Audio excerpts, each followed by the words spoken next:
Chapter 149. In the dead of night, Lin Muyu picked up the burning prairie sword and wrapped his fist in gauze. A huge rock had been smashed into powder by his fist. He had vented his anger and it was time to go back and rest. His living quarters had been changed to the courtyard that only the Jianghu Rangers had. Four wandering warriors were guarding outside the door. When they saw him, they immediately bowed respectfully. "Master Lin Yan, you're back. The delicacies have been prepared for you. They're in your room. There are 3 of them, and they're all beautiful girls." Lin Muyu nodded. "Got it?" He pushed the door open, and with a squeak, he immediately heard some stuttering sounds. Following the dim light of the oil lamp, he saw 3 girls with their hands and feet tied and placed side by side on the bed. They were 3 beautiful girls. It seemed that Jianghu had indeed bribed him, or he wouldn't have given him such a delicious meal. He walked to the bed and slowly sat down. Immediately, the face of the girl closest to him was filled with fear. After he removed the cloth from her mouth, the girl panicked and loudly begged, "Don't touch me, spare me, please, spare me." Lin Muyu shook his head, his face full of helplessness. "Don't worry, I won't touch you, but don't scream anymore. If you attract others here, I might not be able to protect you." The girl looked into Lin Muyu's eyes and nodded slightly. Lin Muyu untied the girl and then went to untie the second girl. However, just as she removed the cloth from the girl's mouth, the girl suddenly opened her mouth and bit Lin Muyu's palm. She refused to let go and looked at Lin Muyu with a pair of bright eyes full of hatred. However, Lin Muyu's body had been tempered, and this girl didn't have any cultivation. She couldn't bite Lin Muyu's skin at all. It only made him feel a little pain. Looking down at the tall girl, Lin Muyu smiled faintly and said, "Have you bitten enough? If you have, then let go. You should be tired." The young girl's eyes were filled with tears. The moment she let go of her hand, she tried to hit her head against Lin Muyu's arm. However, how could she do any harm to Lin Muyu? On the contrary, her arm was easily grabbed by Lin Muyu. Lin Muyu raised her finger and her do chi was dense. With a shwa shwa sound, the rope that was binding her was cut into pieces. Then, with a gentle push, she was pushed away.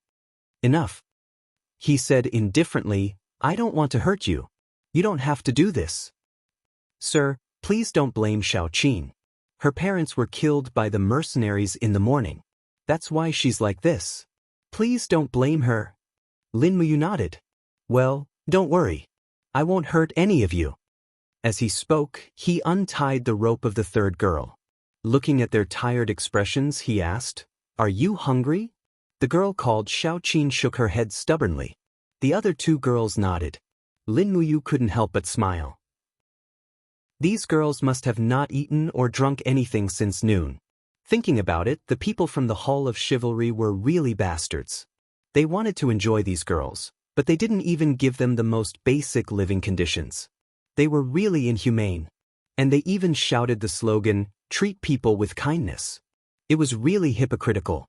Walking out of the door, he said to the few rogue warriors outside, "Help me get some food. Enough for 3 people." One of the rogue warriors nodded respectfully and smiled. "Sir, do you want to feed them before enjoying a good meal?" Sir Lin Yan is really a man who has tender feelings for women. Actually, Lin Muyu really wanted to slap him to death, but he held back and said, "Go quickly."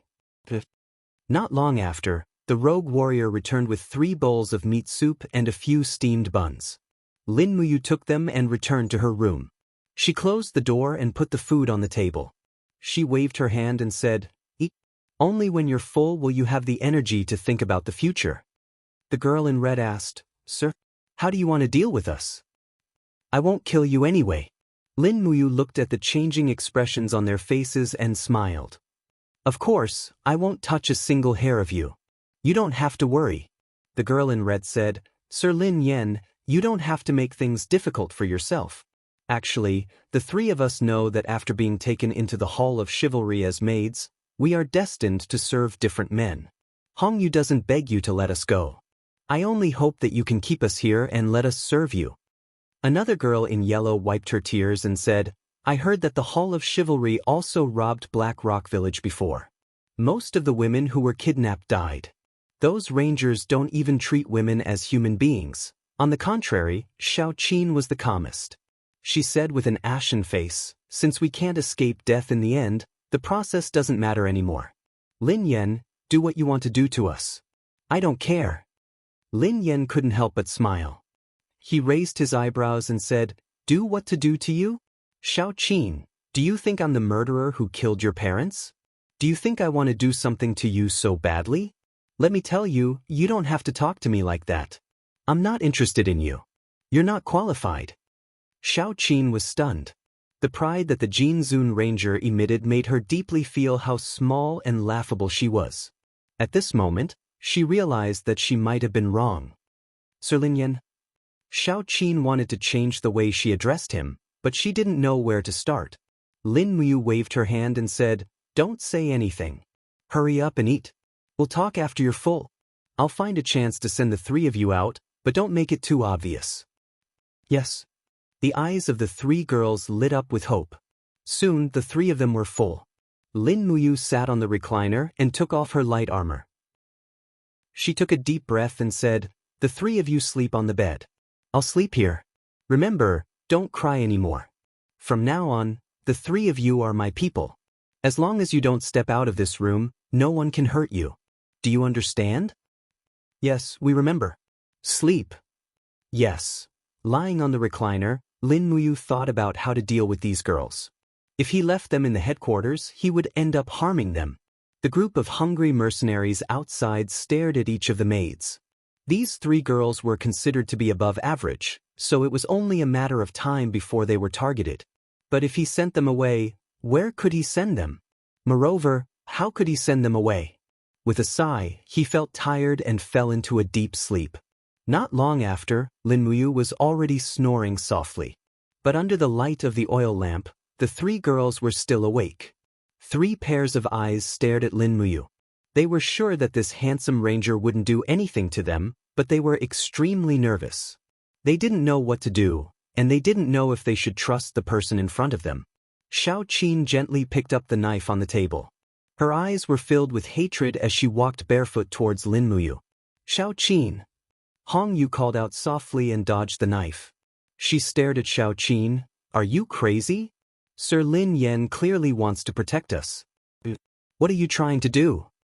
Xiao Qin sneered. "All the crows in the world are black. He's treating us so well just to make us feel that he's worth relying on. He wants us to serve him willingly. That's all." Hong Yu gritted her teeth. "Xiao Qin, you're really stupid. Why would he do this? If he used force, none of us would be able to escape that fate. If you kill him now, not only will we not be able to escape, but we will also kill a good person." Xiao Qin trembled and stood there, not knowing what to do. "Sleep?" Hong Yu helped her to the bed. When the two of them lay down, they looked back and saw that Lin Muyu had opened her clear eyes and was looking straight at them without saying a word. "My lord, we..." Hong Yu shouted in panic. Lin Muyu smiled faintly and said, "Don't worry, I don't blame you. I've seen everything that happened in Blue Lake Town today, but I had no choice. Saving the three of you was the best I could do." "Thank you, sir." "Sleep?" "Yes." The night passed. Early the next morning, someone knocked on the door and said respectfully, "Sir Lin Yan, the great wandering ambassador invites you to the headquarters for a meeting. Please be there in half an hour."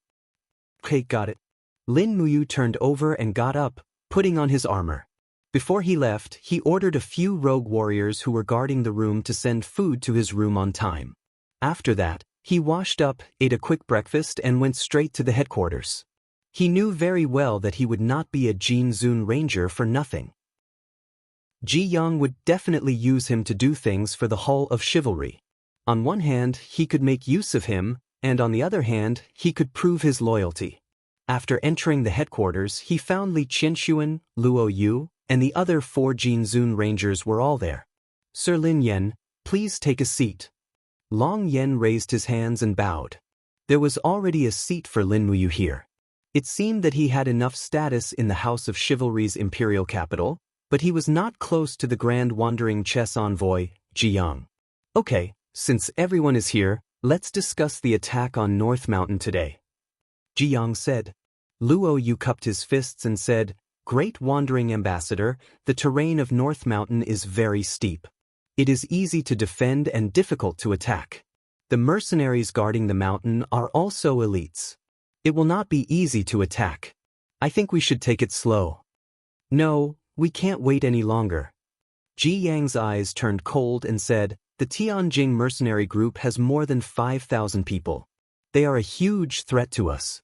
Although they are just a bunch of unruly people, if we can take down these 5,000 people, think about it. In the Dragon Forest, which force would dare to go against the Hall of Chivalry? Even the 30,000 imperial guards guarding the capital would have to be wary of us. Li Qinshuan cupped his fists and said, Great Wandering Ambassador, please let me lead the troops to attack North Mountain. Ji Yang shook his head and smiled. No, in terms of attacking, Sir Luo Yu is more suitable. How about this? You Luo Yu will lead the 3 Jinzun Rangers, Lin Yan, Long Yan, and Fang Xian, as well as 1,000 men to attack the mountain. If we can take down North Mountain, the credit will be greater than heaven. Luo Yu was silent for a few seconds, then cupped his fists and said, Yes, sir. Chapter 150. On the square of the headquarters, a large group of venerables and rogue warriors got on their horses, ready to fight in the North Mountain. Lin Muyu held the burning prairie sword and led the horse, walking slowly in the crowd without saying a word. Long Yan held the battle axe and said casually, Damn it. After all, we're not related by blood. Leave the hard work of attacking the mountain to us. Luo Yu, Yi, I think we can just pretend to attack, what do you think? Luo Yu smiled faintly and didn't say anything. Not long after, more than 1,000 people went down the mountain, which was about half of the people in the headquarters. There were even a lot of carriages coming to deliver food. It seemed that Ji Yang wanted to take down the North Mountain, or he wouldn't come back. Lin Muyu rode slowly and glanced at the people behind him. This time, there was a UE, 3 Jinzun Rangers, 12 Silver Zun Rangers, 24 Bronze Zun Rangers, 91 Iron Zun Rangers, and 172 Venerables. At least 2/3 of the elites in the headquarters were here. Lin Muyu had seen the strength of the Tianjing mercenary group. In the mercenary group, there were only a few Earth Realm warriors, and most of them were just ordinary people with physical strength. Compared to them, the Tianjing mercenary group was indeed a motley crew. It wasn't impossible for Ji Yang to destroy the North Mountain with more than 1,000 rangers. Whoosh! Long Yan opened a map and looked at it carefully. We'll arrive at the North Mountain in the afternoon. Should we attack the mountain immediately, or should we set up camp and rest for a while before attacking the mountain tomorrow? Luo Yu's eyes glinted coldly. The Tianjing mercenary group is famous for being cruel and violent. Since we've brought more than half of the elites in the headquarters, don't hesitate and finish the battle quickly. Yes. At noon, they took a break in the mountain. They drank some wine and ate some meat pies. Lin Muyu led the horse to the side of the road. The snow melted, and the withered grass under the snow was enough to provide food for the horse. But at this moment, he suddenly sensed a faint fluctuation from his spiritual pulse spell. He raised his eyebrows. About 2,000 meters to the north, a dense aura was fluctuating and moving. People were coming, and several of them were Earth Realm warriors between level 30 and 40. Lord Luo Yu envoy. He turned around and said, A few miles to the north, some people have come to ambush us. I don't know how many of them there are, but it seems like our whereabouts have been discovered. Prepare for battle. Luo Yu stood up and unsheathed the sword on her waist. She sneered, The Tianjing mercenary group actually dared to give up the terrain to fight with us. They're simply courting death. Shield bearers, archers, get ready. Lin Muyu also took the bow from the horse's back and hung the quiver on her waist. It was time to show off her real archery skills. Not long after, the sound of hooves could be heard. A group of Tianjing mercenary group's cavalry had already rushed over. There were roughly 2,000 of them. Luo Yu couldn't help feeling a little surprised. She turned to look at Lin Muyu and said, It's all thanks to Lord Lin Yan's foresight. How did you do it? Lin Muyu smiled mysteriously. It's a private supreme art. Sorry, I can't tell you. Luo Yu laughed and didn't pursue the matter. At this time, The people of the Tianjing mercenary group in the distance had already drawn their swords or brandished their spears. They spurred their horses forward and shouted, "Break through their formation and crush them."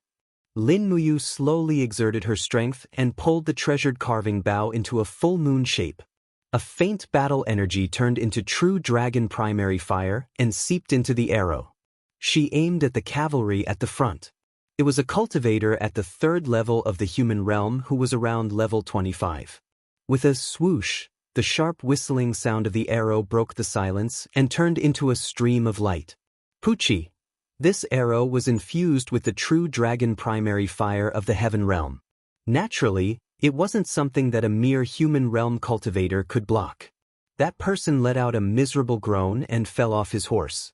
There was a huge bloody hole in his chest. "My archery skills are still not bad," Lin Muyu said proudly. She took out the second arrow and aimed at another mercenary. With a swoosh sound, she shot it out. However, the next moment, it hit a rock with a ding sound.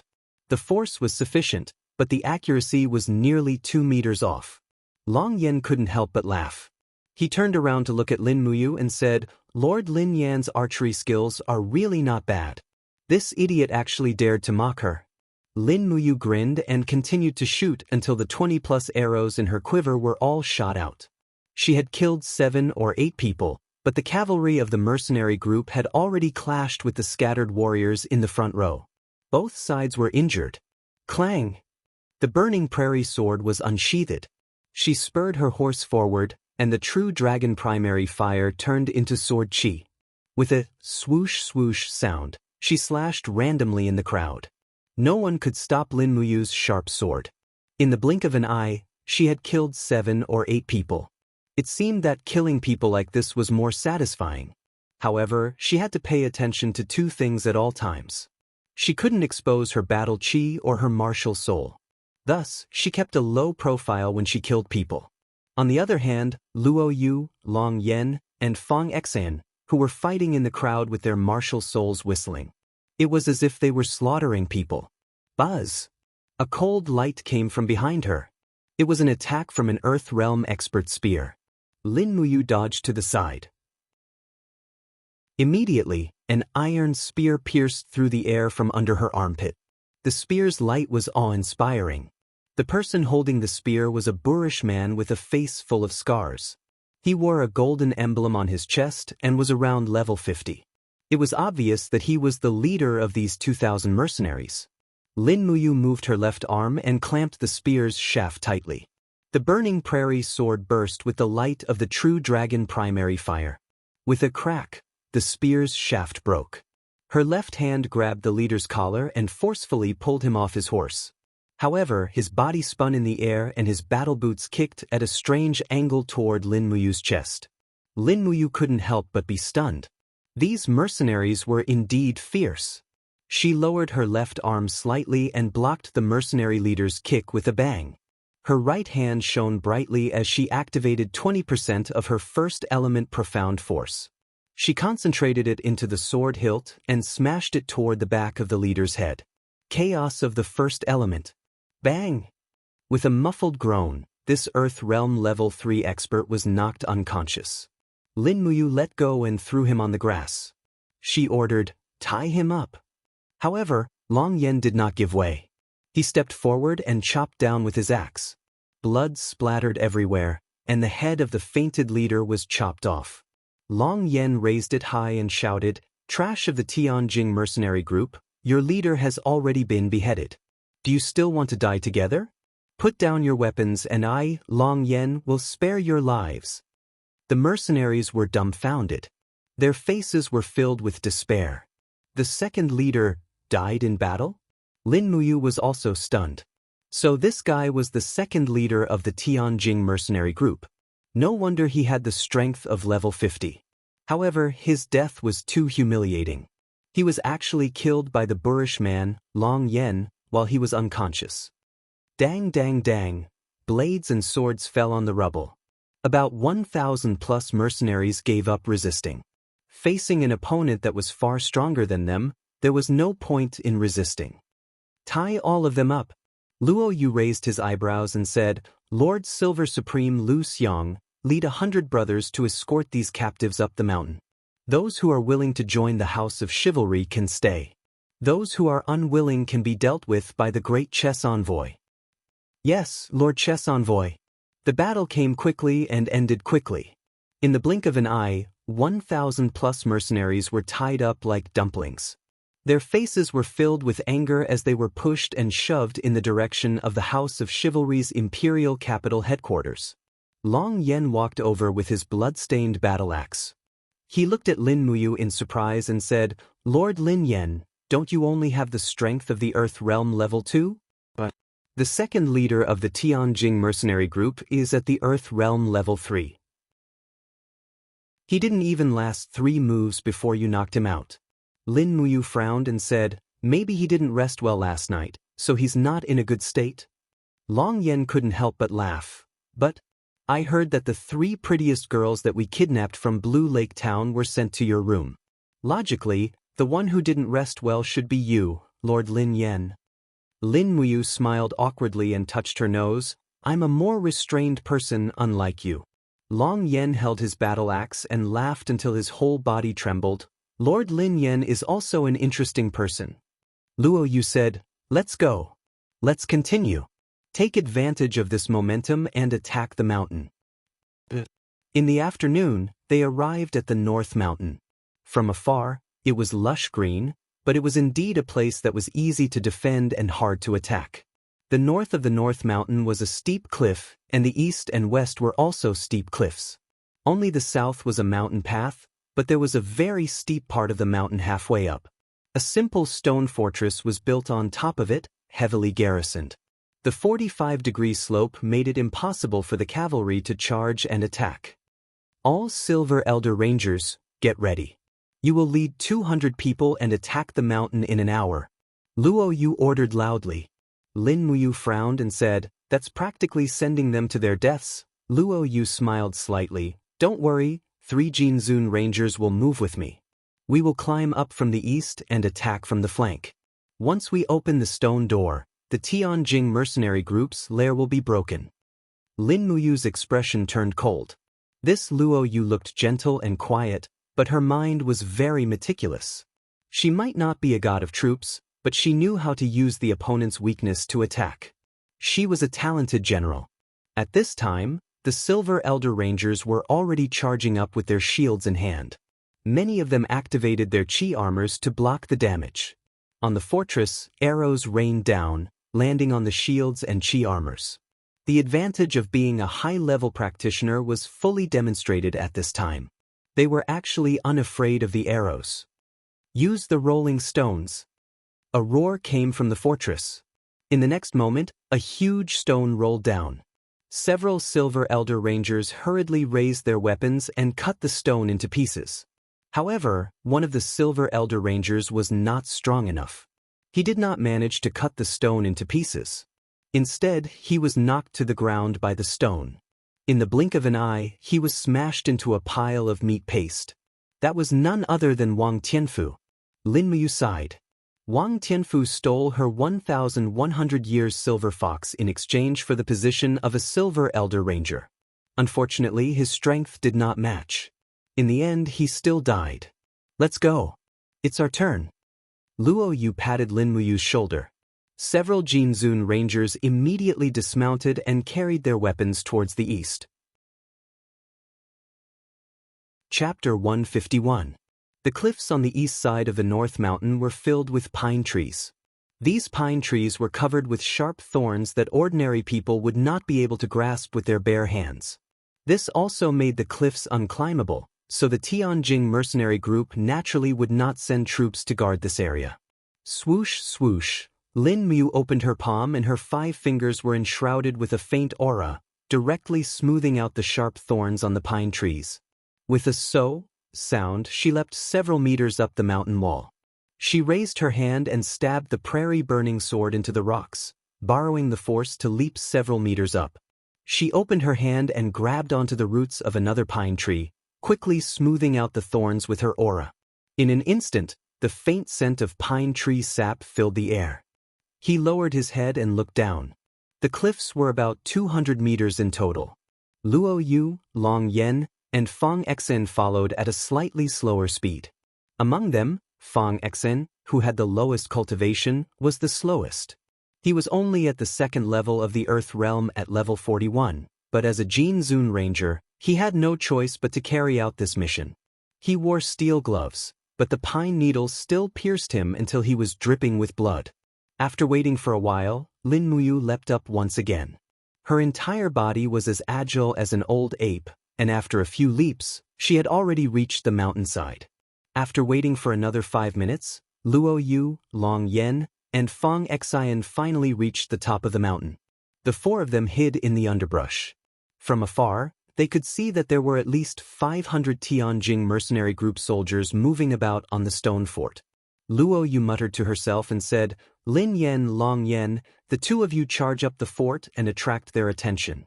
Fang Exin and I will quietly sneak in and open the stone door." Lin Muyu nodded, "Okay."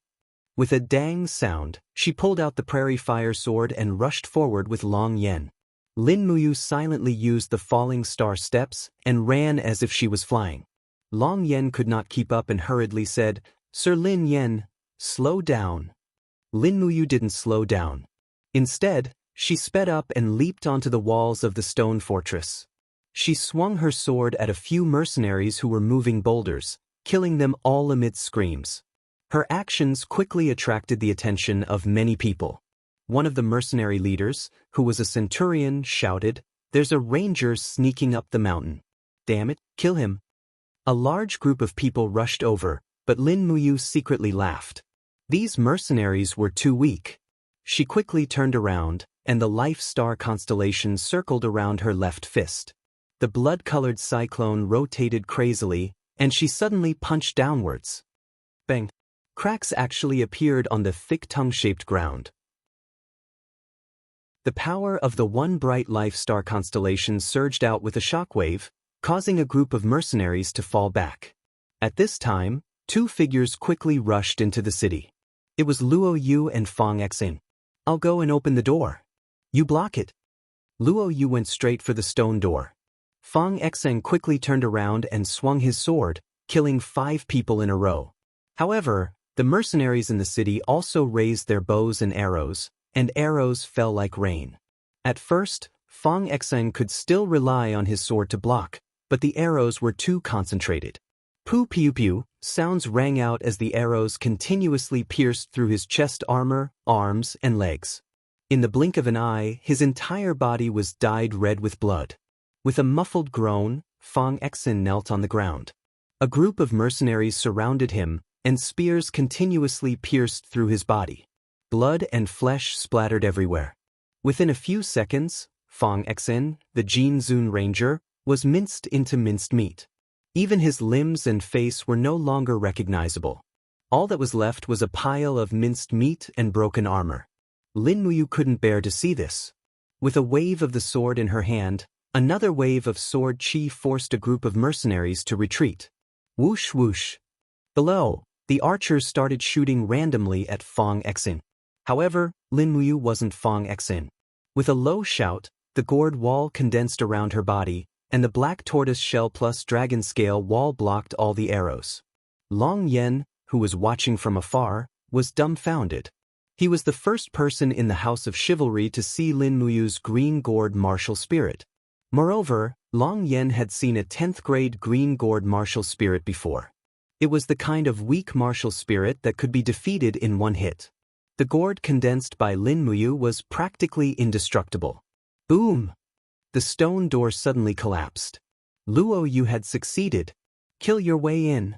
Outside the stronghold, the rangers swarmed in. After entering, they killed anyone they saw. Each of their eyes were bloodshot, and they didn't care about the captives. In the blink of an eye, the stone stronghold had fallen. Inside and outside, there were corpses everywhere. The Tianjing mercenary group was defeated like a collapsing mountain. The only barrier on the mountainside was easily lost. The Tianjing mercenary group is finished. Long Yan's face was filled with excitement. In his hand was a head. It was the head of a mercenary centurion. He was probably going to take it to ask for a reward. Lin Muyu lightly jumped down. Her gaze landed on the pile of flesh on the ground. She said, Lord Feng Xen is dead. The corner of Long Yan's mouth raised. It's good that he's dead. He doesn't have to endure so much pain and choices in the world. Lin Muyu glanced at him. Then why didn't you die? Long Yan laughed. I have a long life. I can't bear to give up so many beautiful things in the world. Luo Yu's expression was stern. Gather the troops and prepare to attack the headquarters of the Tianjing mercenary group. We must find the location of the flowing gold palace. A group of silver, bronze, and iron rangers raised their swords and roared as they charged up the mountain. Their eyes were not filled with the desire to fight the strong and help the weak. Instead, they were filled with a crazed desire. Lin Muyu used the falling star steps and walked beside Luo Yu. She asked, What kind of place is the flowing gold palace? Luo Yu said indifferently, It is said that the master of the Tianjing mercenary group, Jianghu, who has the title of Frenzied Blade, has been entrenched in the northern mountain for many years. He has plundered the citizens and the government offices of small cities. He has hoarded a large amount of gold, silver, and jewels in the northern mountain. He has also built a storage place for these treasures. It is called the Flowing Gold Palace. Before I left, the great envoy specifically told me to bring the Flowing Gold Palace back to the headquarters after taking down the northern mountain. Lin Muyu couldn't help but smile. We are attacking the Tianjing mercenary group for the gold, right? Luo Yu smiled helplessly. What else? Suddenly, there was a sound of fighting in front of them. When they were close to the top of the mountain, they encountered another counterattack from the mercenary group. About 200 heavy armored mercenaries rode down from the mountain, each of them holding a heavy spear in their hands. Judging from their aura, they were almost all experts in the human realm. The heavy cavalry charged forward in a phalanx formation, piercing their spears into the bodies of the venerables and unaffiliated warriors who were dressed in plain clothes, killing them like skewers of candied haws. As the warhorses trampled on them, many unaffiliated warriors were trampled to death. Lin Muyu watched from the side. He was indifferent. He didn't plan to make a move. This was an unjust battle. He didn't have a side at all. However, Long Yan and Luo Yu still charged forward with their weapons. They roared and used their cultivation to suppress the heavy armored cavalry. A group of silver venerable and bronze venerable rangers also pounced forward. They used ingenious sword and saber techniques to destroy the heavy armored cavalry's defense. Swords pierced their throats and sabers slashed their necks. After losing a portion of their forces, the 200 heavy armored cavalry were all turned into corpses on the mountain peak. Further ahead, a military camp stood in front of them. There were 2 large words written on it, Tianjing Mercenary Group. Unfortunately, the Tianjing mercenary group's 5,000-plus troops had already been wiped out. How could they resist the attack of the House of Chivalry? After the archers on the watchtowers were shot dead, the entire camp was lost. A large number of rangers charged into the camp. Luo Yu carried her long sword and ran. She shouted, Archers, follow me. We are looking for Jianghu. If he's alive, we want to see him. If he's dead, we want to see his corpse. The Golden Palace is in the north. Follow me. Long Yan laughed loudly. He led a dozen bronze venerable rangers and rushed over. Lin Muyu was at the back of the group, riding his horse. His face was gloomy. This battle was extremely boring to him. Oh no, Lord Long Yan has been killed. Not long after, a shocking voice rang out. Long Yan had died in battle? Lin Muyu hurriedly got up and mounted her horse. She raised her burning prairie sword and shouted, Where is Long Yan? Lead the way. Luo Yu raised her long sword and said hatefully, It must be Jianghu. He's hiding in the Golden Palace. Damn it, why didn't I think of him? A few minutes later, they arrived at the Golden Palace. In fact, the Golden Palace was just a cellar made of white walls and black tiles. The real treasures were all in the cellar. At this time, a group of rangers were surrounding a person and fighting. The person in the center was wearing black armor and holding 2 swords. He moved like the wind, and the arcs of the blades were very beautiful. In the blink of an eye, several venerable realm rangers died under his blade. Lin Muyu looked from afar. Long Yan's corpse was lying in front of the Golden Palace's gate. Half of his shoulder had been chopped off. Long Yan's death did not make Lin Muyu happy or sad. Long Yan had fought for Jining coins and a woman. His death was not to be regretted. However, Long Yan, a level 45 Earth Realm Second Sky, was killed so quickly. This Jiang Fenglai was indeed not ordinary.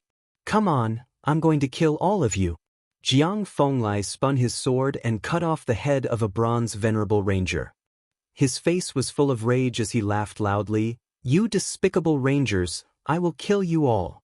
After I kill you all, I will kill your families and rape your wives and daughters. I will make them wish they were dead. Come, let me kill you all. He had already gone crazy. His body was covered in blood and his sword was covered in battle energy. He was a Sky Realm First Sky powerhouse. Unfortunately, although he was strong, how many people could he kill? Moreover, everyone had a limited amount of battle energy. Every slash was a form of consumption. Jiang Fenglai killed nearly 50 rangers in the blink of an eye. However, his face was getting paler and paler. The battle energy on his sword was much weaker than before. Luo Yu did not dare to step forward because of the difference in strength. She only lowered her voice and said, Master Lin Yan, if you want to make a contribution, this is a great opportunity. Lin Muyu understood. Since she was a spy, if she did not show some sincerity, how could Jiang trust her? Thinking of this, the battle energy in her body increased rapidly.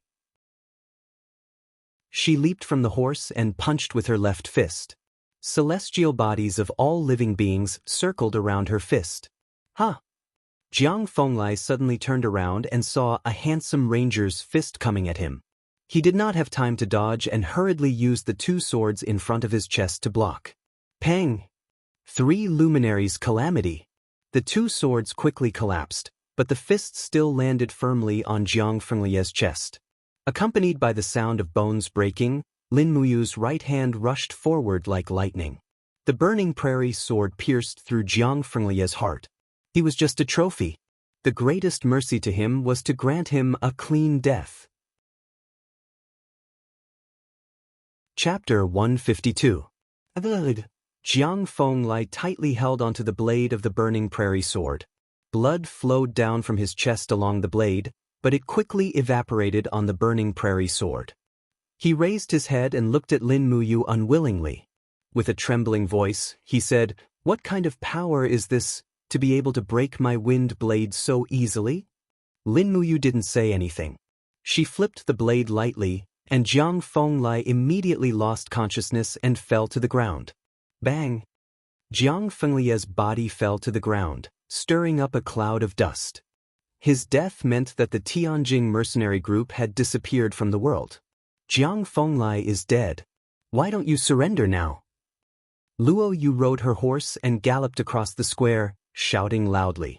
Immediately, the mercenaries put down their weapons one by one, giving up their last resistance. However, the House of Chivalry's imperial capital headquarters could not be considered a complete victory. 2 golden venerable rangers had died in battle, and many silver and bronze venerable ones had also died.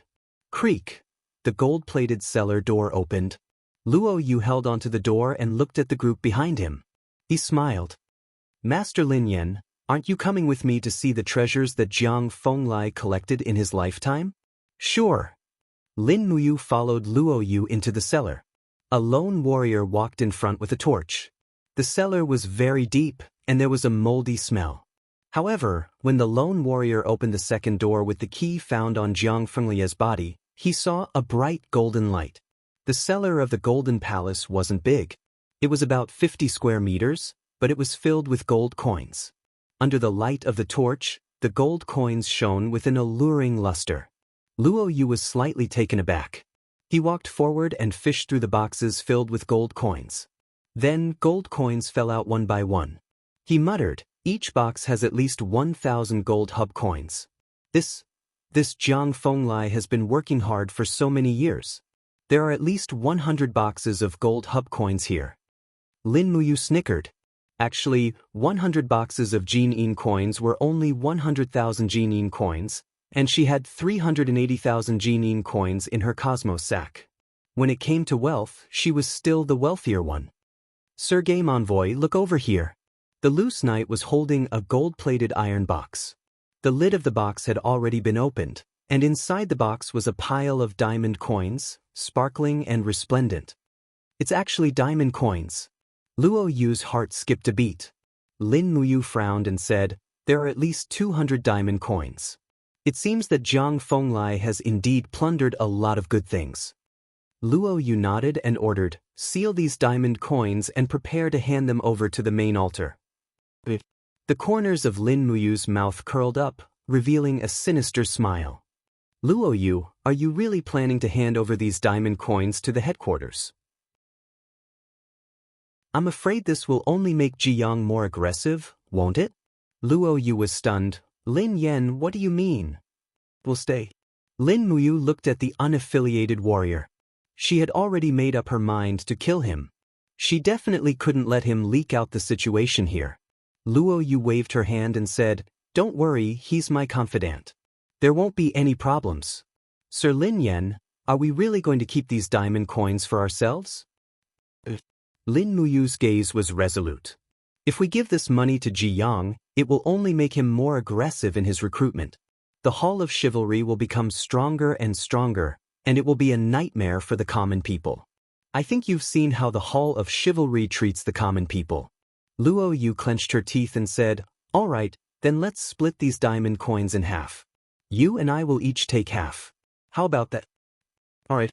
Hence, they quickly divided the loot. There was a total of 228 diamond coins, and Lin Muyu and Luo Yu took half each. Luo Yu used a cloth bag to wrap the diamond coins tightly and kept them in his arms, while Lin Muyu threw the 114 diamond coins directly into his Cosmos sack and easily stuffed the bag into his arms. Luo Yu did not even know where he had hidden the money. Sir, there's a pile of weapons here. The unaffiliated warrior shouted again. Under the light of the torches, there was a pile of weapons at the back of the box filled with Jianghu coins. They glowed with different colors, and some of the weapons had beast souls roaring. Lin Muyu was an expert. She walked up and picked up a sword. She weighed it in her hand and said, it's around rank 3 spirit grade, not bad. And that spear is rank 4 profound grade. It's a weapon that's been refined. It's the best weapon in this pile. Luo Yu smiled as if she had found a treasure. Even the worst of these weapons are superior grade weapons. Ha! That idiot Jiang Fenglai. He had such good weapons but he didn't use them. No wonder the Tianjin mercenary group was easily taken down by us. Lin Muyu said lightly, maybe he just saw these weapons as wealth, not weapons to kill. What should we do with these weapons? Hand them over to the headquarters. They're not that good anyway. Luo Yu was still hesitant. He didn't know that Lin Muyu was a blacksmith master. She didn't like the weapons here at all. On the contrary, he was reluctant to part with them. But there was nothing he could do. These weapons were not like diamond coins. It was too easy to find them. If Ji Yang found out that he kept them for himself, the consequences would be unimaginable. Not long after, a large group of rangers entered the cellar and moved all the Jianghu coins and weapons up.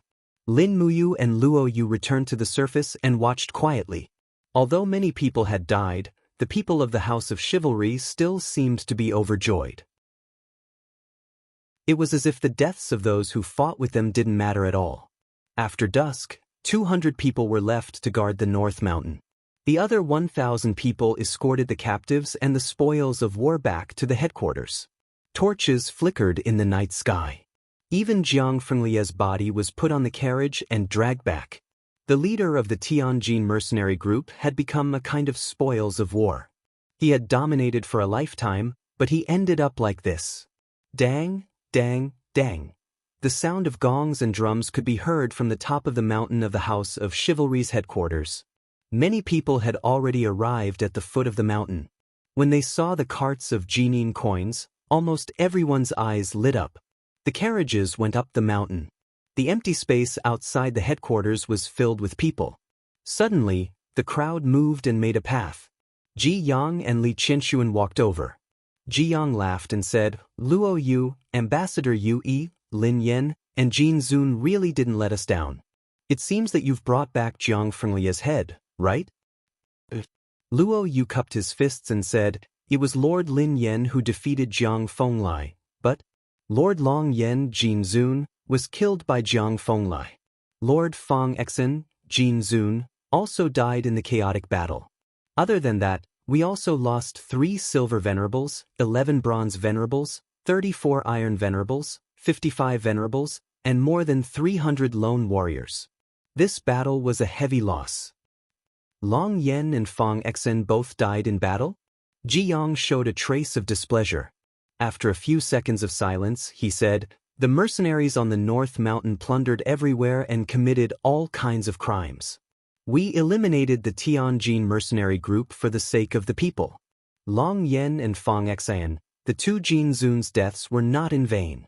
Tomorrow morning, we will hold a grand funeral for them. Yes, Ambassador Yu Yi. Also, how many things did you bring back? Ji Yang's eyes lit up. What kind of treasures are hidden in the flowing gold palace? Luo Yu pointed behind her and said, we've already brought back all the treasures from the flowing gold palace. Ambassador Yu Yi, please count them one by one. Good. Ji Yang said, good, twice when he saw the carts full of Jin coins.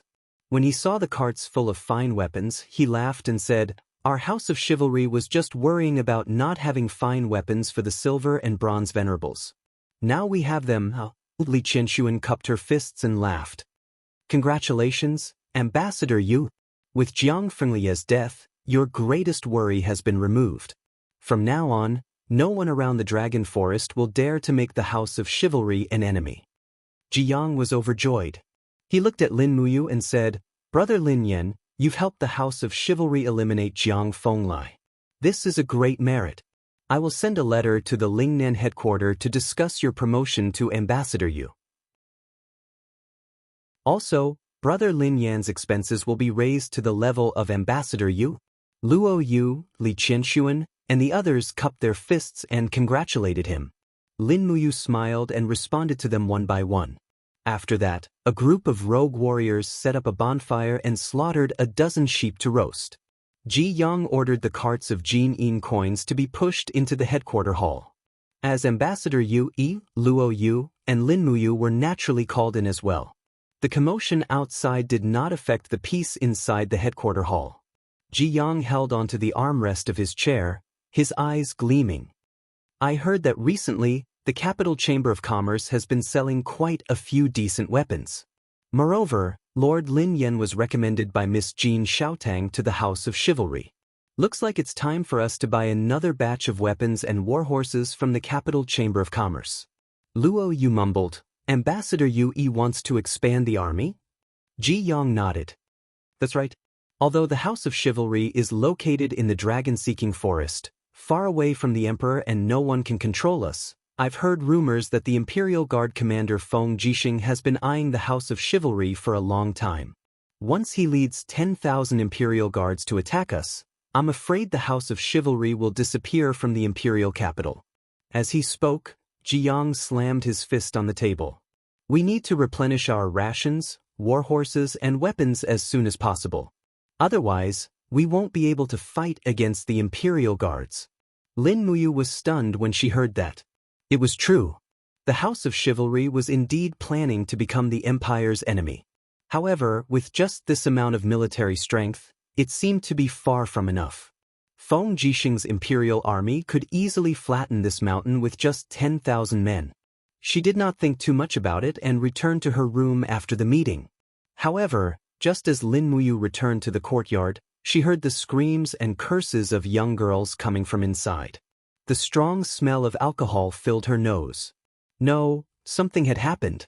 He quickly kicked open the door, only to see that the 2 scattered warriors guarding the door had already been knocked unconscious. The light in the room was dim, and a ranger with a golden glow on his shoulder was pressing Hong Yu down on the bed. However, he did not succeed. Hong Yu used all her strength to kick with her legs, causing the Golden Exalt Ranger to be extremely angry. He raised his hand and slapped Hong Yu, shouting angrily, If Lin Yan doesn't want you, then let me have you. What's wrong with that? Chapter 153. Hong Yu was the most obedient of the three girls. Wherever Lin Muyu looked, an indescribable anger would rise to the heavens. She rushed over and shouted, "Shihai, stop." This person was one of the three remaining Jinzun Rangers, Shihai. Shihai turned around and a look of shock flashed in his eyes.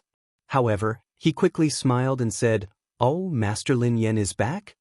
Without saying a word, Lin Muyu had already unsheathed her burning prairie sword and slashed at Shihai's neck in a sharp arc. If he did not dodge, this strike would have been enough to chop off his head. Whoosh! Shihai suddenly lowered his head and dodged the sword. He flipped over and grabbed the spear leaning against the wall. His face was full of anger. "Lin Yan, do you really want to kill me? Don't forget, you are just a young boy who has just entered the mountain. I, Shihai, have followed the great Yu chessman for decades. You dare to touch me?" Lin Muyu quickly walked forward and helped Hong Yu up from the bed. "Are you all right?" Hong Yu's face was already full of tears. "Thank goodness you came back early, Master. I'm sorry. I was careless." Lin Muyu turned around and looked at Shihai. She gripped the burning prairie sword tightly. Her face was full of anger.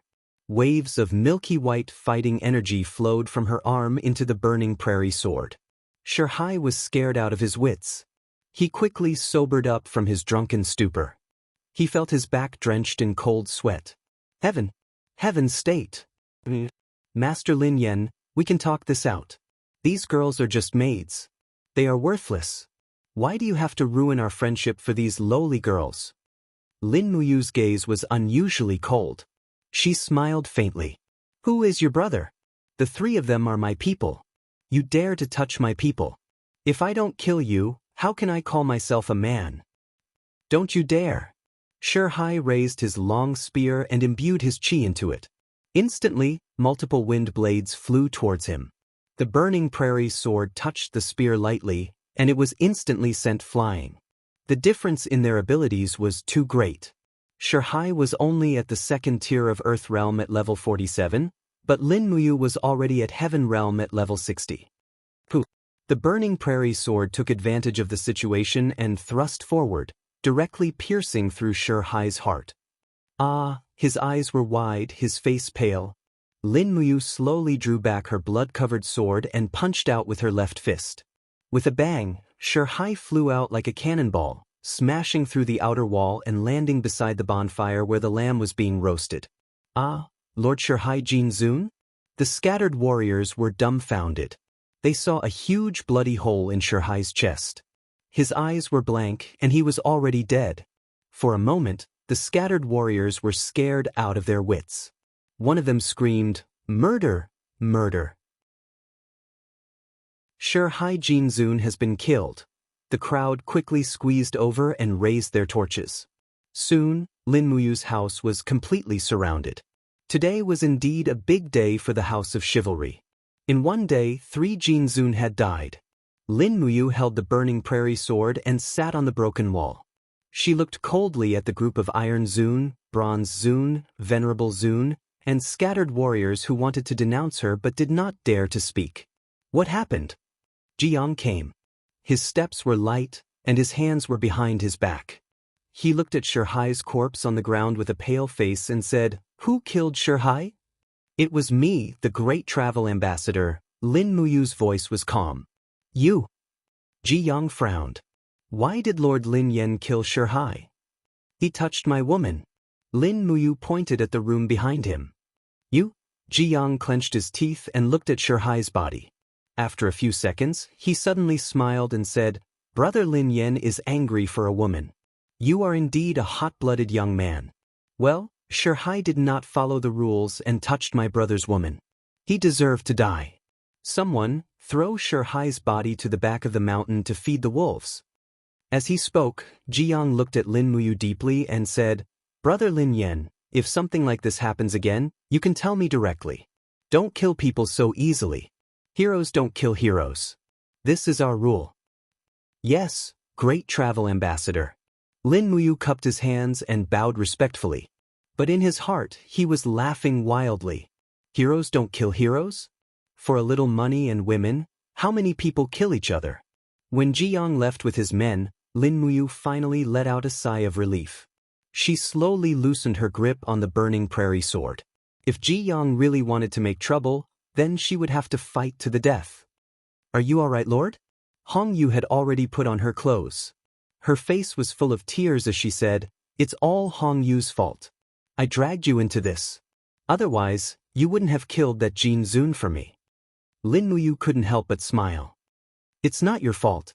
Shihai was courting death. After what happened today, you can't stay on the mountain for long. I will immediately arrange for you to go down the mountain.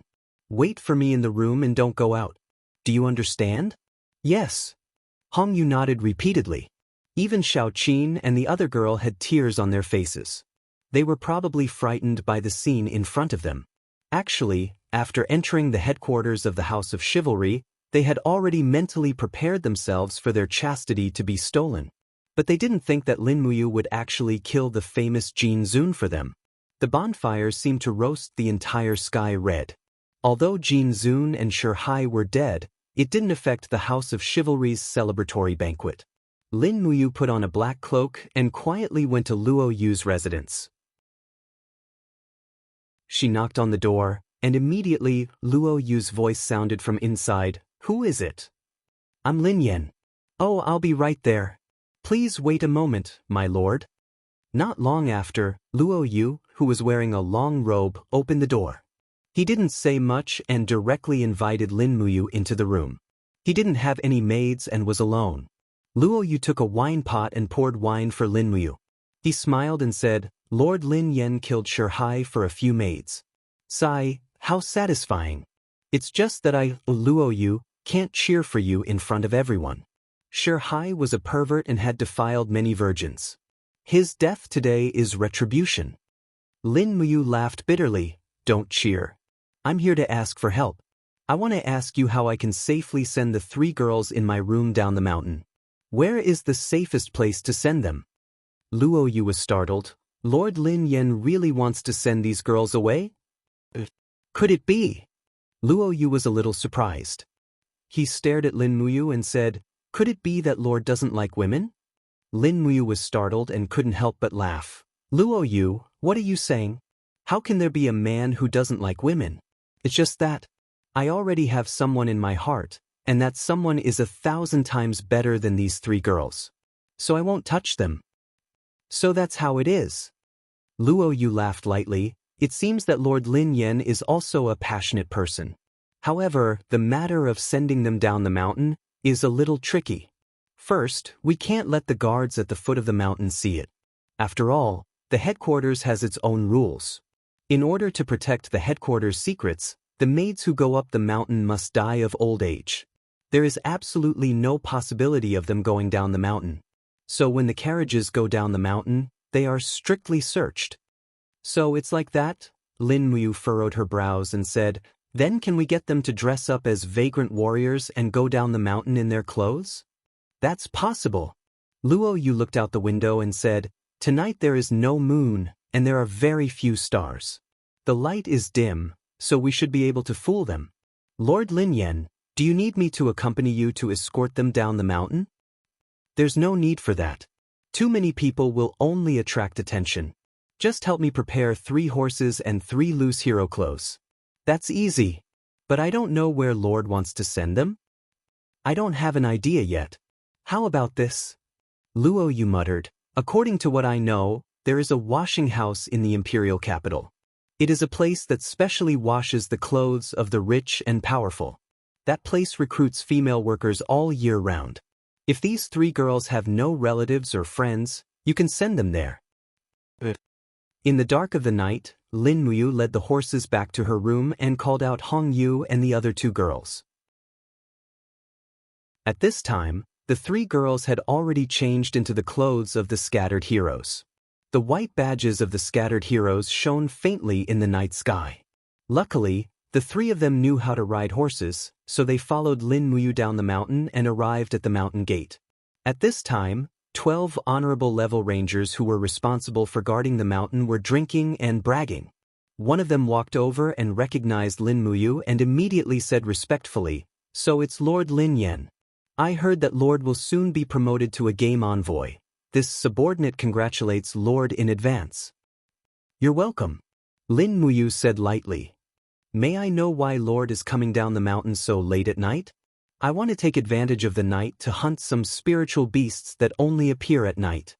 Why is there a problem?" Lin Muyu revealed a slightly angry expression. No. The Honorable Level Ranger immediately cupped his fists and said, Then Lord Game Envoy, please go down the mountain and open the mountain gate."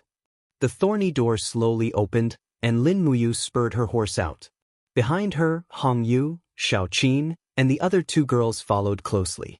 He could not help but let out a sigh of relief. Fortunately, he did not expose himself, or else the consequences would be unimaginable. After a night of traveling, they arrived at Lanyan City after nearly 6 hours. Seeing the appearance of Lanyan City from afar, Lin Muyu actually felt a little touched. She was finally back here again. Unfortunately, due to her mission, she could not visit Tang Xiaoxi and Chu Yao. She could only wait for the next time. "Here, these are your daily necessities." Lin Muyu took out a money pouch that contained about 100 Jingyan coins. As long as the three of them used it sparingly, it would be enough for them to live for a few decades. Lin Muyu did not dare to give too much money because Jingyan coins could also be used to kill people. "Thank you, Lord," Hong Yu cried as she accepted the money pouch. She looked at Lin Muyu reluctantly and said, "Lord Lin Yan, if Lord is willing, Hong Yu is willing to follow Lord and become a concubine, it's all right." Lin Muyu could not help but laugh. She groaned inwardly and waved her hand, saying, "No, don't wrong yourself for anyone. With Hong Yu's beauty, you can be anyone's legal wife. All right, this is as far as I can help you. I'm leaving. I wish you all good luck in the future." "Yes, Lord." Lin Muyu spurred her horse and left, while the three girls knocked on the door of the laundry bureau. An elderly woman welcomed them in. Presumably, there was nothing wrong. Chapter 154. The sun was already rising from the east. He had to return to the House of Chivalry's imperial capital as soon as possible. Otherwise, he would not be able to explain all of this. Of course, Lin Muyu was confident that he would not be held responsible for sending the three maidservants away. This was because he could tell that Jianghu really needed his strength. Otherwise, when he killed Shihai, Jianghu would have given the order to get rid of him. He rushed back to the House of Chivalry's imperial capital without stopping. However, when he was halfway up the mountain, he saw a group of people busy with something at the edge of the cliff. They seemed to be very noisy. Lin Muyu hurriedly urged his horse over and saw a shocking scene. There was a dead tree at the edge of the cliff, and there was a person hanging under it. There were 2 arrows stuck in the person's chest, and the blood seemed to have dried up. The clothes on his upper body had been stripped off, and there were 2 vultures perched on his shoulders. The vultures were lowering their heads and pecking at the flesh on the wound on his shoulder. Every peck made the person tremble in pain. Taking a closer look at his boots, there was a small E character embroidered on them. This pair of boots looked very familiar. It was Luo Yu's. "Luo Yu!" Lin Muyu rushed forward and flipped off his horse. He suddenly opened his hands and activated a wave of battle energy, sending the vultures flying far away. He leaped up and the green vines of the gourd martial spirit extended from the cliff and bound Luo Yu's body. The burning prairie sword was unsheathed and cut the iron chains. The gourd vines slowly retracted and Luo Yu was saved from the cliff just like that. Luo Yu was already extremely weak. She opened her eyes slightly and saw Lin Muyu's angry face in the dazzling sunlight. It was as if she had seen a glimmer of hope. She said, "Master Lin Yan, you're back. What happened?" Lin Muyu's eyes were cold as she looked at her surroundings and shouted, "What exactly happened? Who did this to Luo Yu? Tell me now." The group of unaffiliated warriors and venerable ones remained silent. Only a golden venerable warrior walked out with a broadsword in his arms and said, "Lord Lin Yan, Luo Yu, the Yu emissary, has hidden 114 diamond coins in the North Mountain. The great Yu emissary has already found out about it. Hence, Luo Yu has been stripped of his position as the Yu emissary and has been exiled by the House of Chivalry. The great Yu emissary has personally ordered Luo Yu to be hung at the edge of the cliff and let the eagles and griffins eat his body. Lord Lin Yan, I advise you to release him. This is punishment for his betrayal. This Jin Zun Ranger was obviously one of Ji Yang's men. Otherwise, he wouldn't be so hostile to Lin Muyu. Lin Muyu looked at the weak Luo Yu and couldn't help but feel a little heartache. Luo Yu was probably the only person in the House of Chivalry who still had a conscience. It was a pity that he ended up like this. Thinking about it carefully, this probably had something to do with him. If he had suggested taking the 228 diamond coins for himself, Luo Yu wouldn't have suffered such a disaster. No, Qin went in lightly shook his head. Lifting his hand, he removed the cloak behind him and wrapped it around Luo Yu's body. He said to the Golden Exalt Ranger, no matter what, I will protect Luo Yu's life. This is something I must do as his friend. The Jin Zun Ranger snorted coldly, is that so? Master Lin Yan, you could have been promoted to Ranger Envoy in 3 days. Why would you give up your bright future for a traitor like Luo Yu? Lin Muyu couldn't help but laugh. His Do Chi was enshrouding his body and the aura of a heaven realm expert filled the air. His eyes were filled with killing intent as he growled, Luo Yu didn't betray anyone. Listen up, he didn't betray anyone. The group of Golden Venerable, Silver Venerable, and Bronze Venerable Wanderers were dumbfounded. None of them had expected Lin Muyu to have such an imposing manner. The way she looked at them made it seem as though she had never placed them in her eyes. Under Lin Muyu's imposing manner, these arrogant people actually felt as though they were ants. Perhaps it wasn't an illusion. Lin Yan. Luo Yu raised his hand with difficulty and grabbed onto Lin Muyu's wrist. You have to be careful, what he meant was self-evident. Luo Yu was punished for embezzling diamond coins, and Lin Muyu had also embezzled 114 diamonds. If they were to talk about the crime, Lin Muyu's crime was no less than his. At this moment, Lin Muyu had already helped Luo Yu onto the horse. She flipped onto the horse and galloped up the mountain toward the headquarters. The horse was indeed a good horse. It kept snorting. It had already galloped for an entire night, but now it had to carry 2 people up the mountain with it. It was really tough on it. Lin Yan, Master Jin Zun has returned. Someone in the square of the headquarters announced loudly. From afar, the Grand Travel Envoy's throne had already been moved to the outside of the headquarters. A group of high-level rangers stood around it. Ji Yang sat on the throne with his eyes narrowed. He didn't even look at Lin Muyu. Li Qinshuan sat at the side and looked at Lin Muyu and Luo Yu with a cold smile on her face. Whoosh! Lin Muyu helped Luo Yu get off the horse. She slowly walked forward and helped Luo Yu sit on the ground. She cupped her fists and said calmly, Master Grand Travel Envoy, Lin Yan wants to save Luo Yu's life. Is that so? Ji Yang opened his eyes and looked at Lin Muyu with a cold smile. His gaze seemed to see through all of her thoughts, causing Lin Muyu's heart to tremble. No, Ji Yang's realm was higher than hers. She couldn't let his soul control her thoughts. Therefore, she hurriedly used the spirit pulse technique to clear her mind. She cupped her fists and continued, I am Luo Yu's best friend. Since Luo Yu has made a mistake, I should bear the consequences as well. Please, Grand Travel Envoy, retract your order and spare Luo Yu's life. Spare Luo Yu's life? Ji Yang abruptly slammed his palm on the table, turning it into dust in the blink of an eye. His face was full of anger as he stood up. His battle energy swirled around his body. This was a battle energy that was definitely stronger than Lin Muyu's. He was at the 2nd level of the heaven realm. Ji Yang didn't hide his anger at all. He said coldly, Luo Yu embezzled 110,000 Jinin coins. As a Grand Travel Envoy, how could he do such a despicable thing? Lin Yan, tell me, how can I let Luo Yu go? Lin Muyu's eyes were cold. She raised her head and looked at Ji Yang. She didn't back down at all. Grand Travel Envoy, please tell me. How can I let Luo Yu go? I will listen to you. Very well.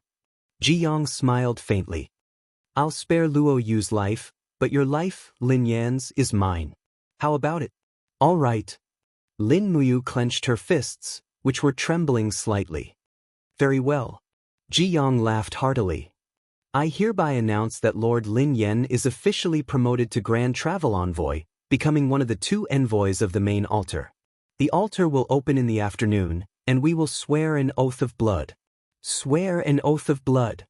Lin Muyu was taken aback. Luo Yu shook his head slowly. Lin Yen, don't, it's fine. Lin Muyu nodded and said in a clear voice, I will listen to Grand Travel Envoy's orders. Very well.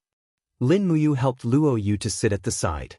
He took out a bottle of healing medicine and applied it to his wounds. Luo Yu's face was full of pain as he said, Lin Yen, you really shouldn't have agreed to their oath of blood. Why? Because.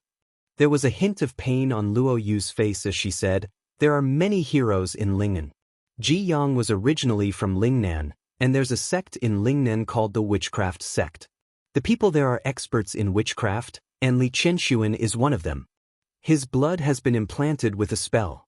Once you drink the wine that contains the poison, you'll be poisoned, and you'll no longer have any freedom. I've been in the main altar for so many years, and I've always deliberately avoided swearing an oath of blood. Why did you do that?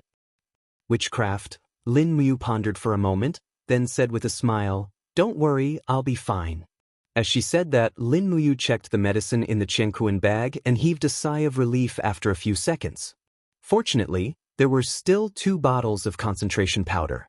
As long as he drank the concentration powder first, his body would be immune to all poisons, even if he was poisoned.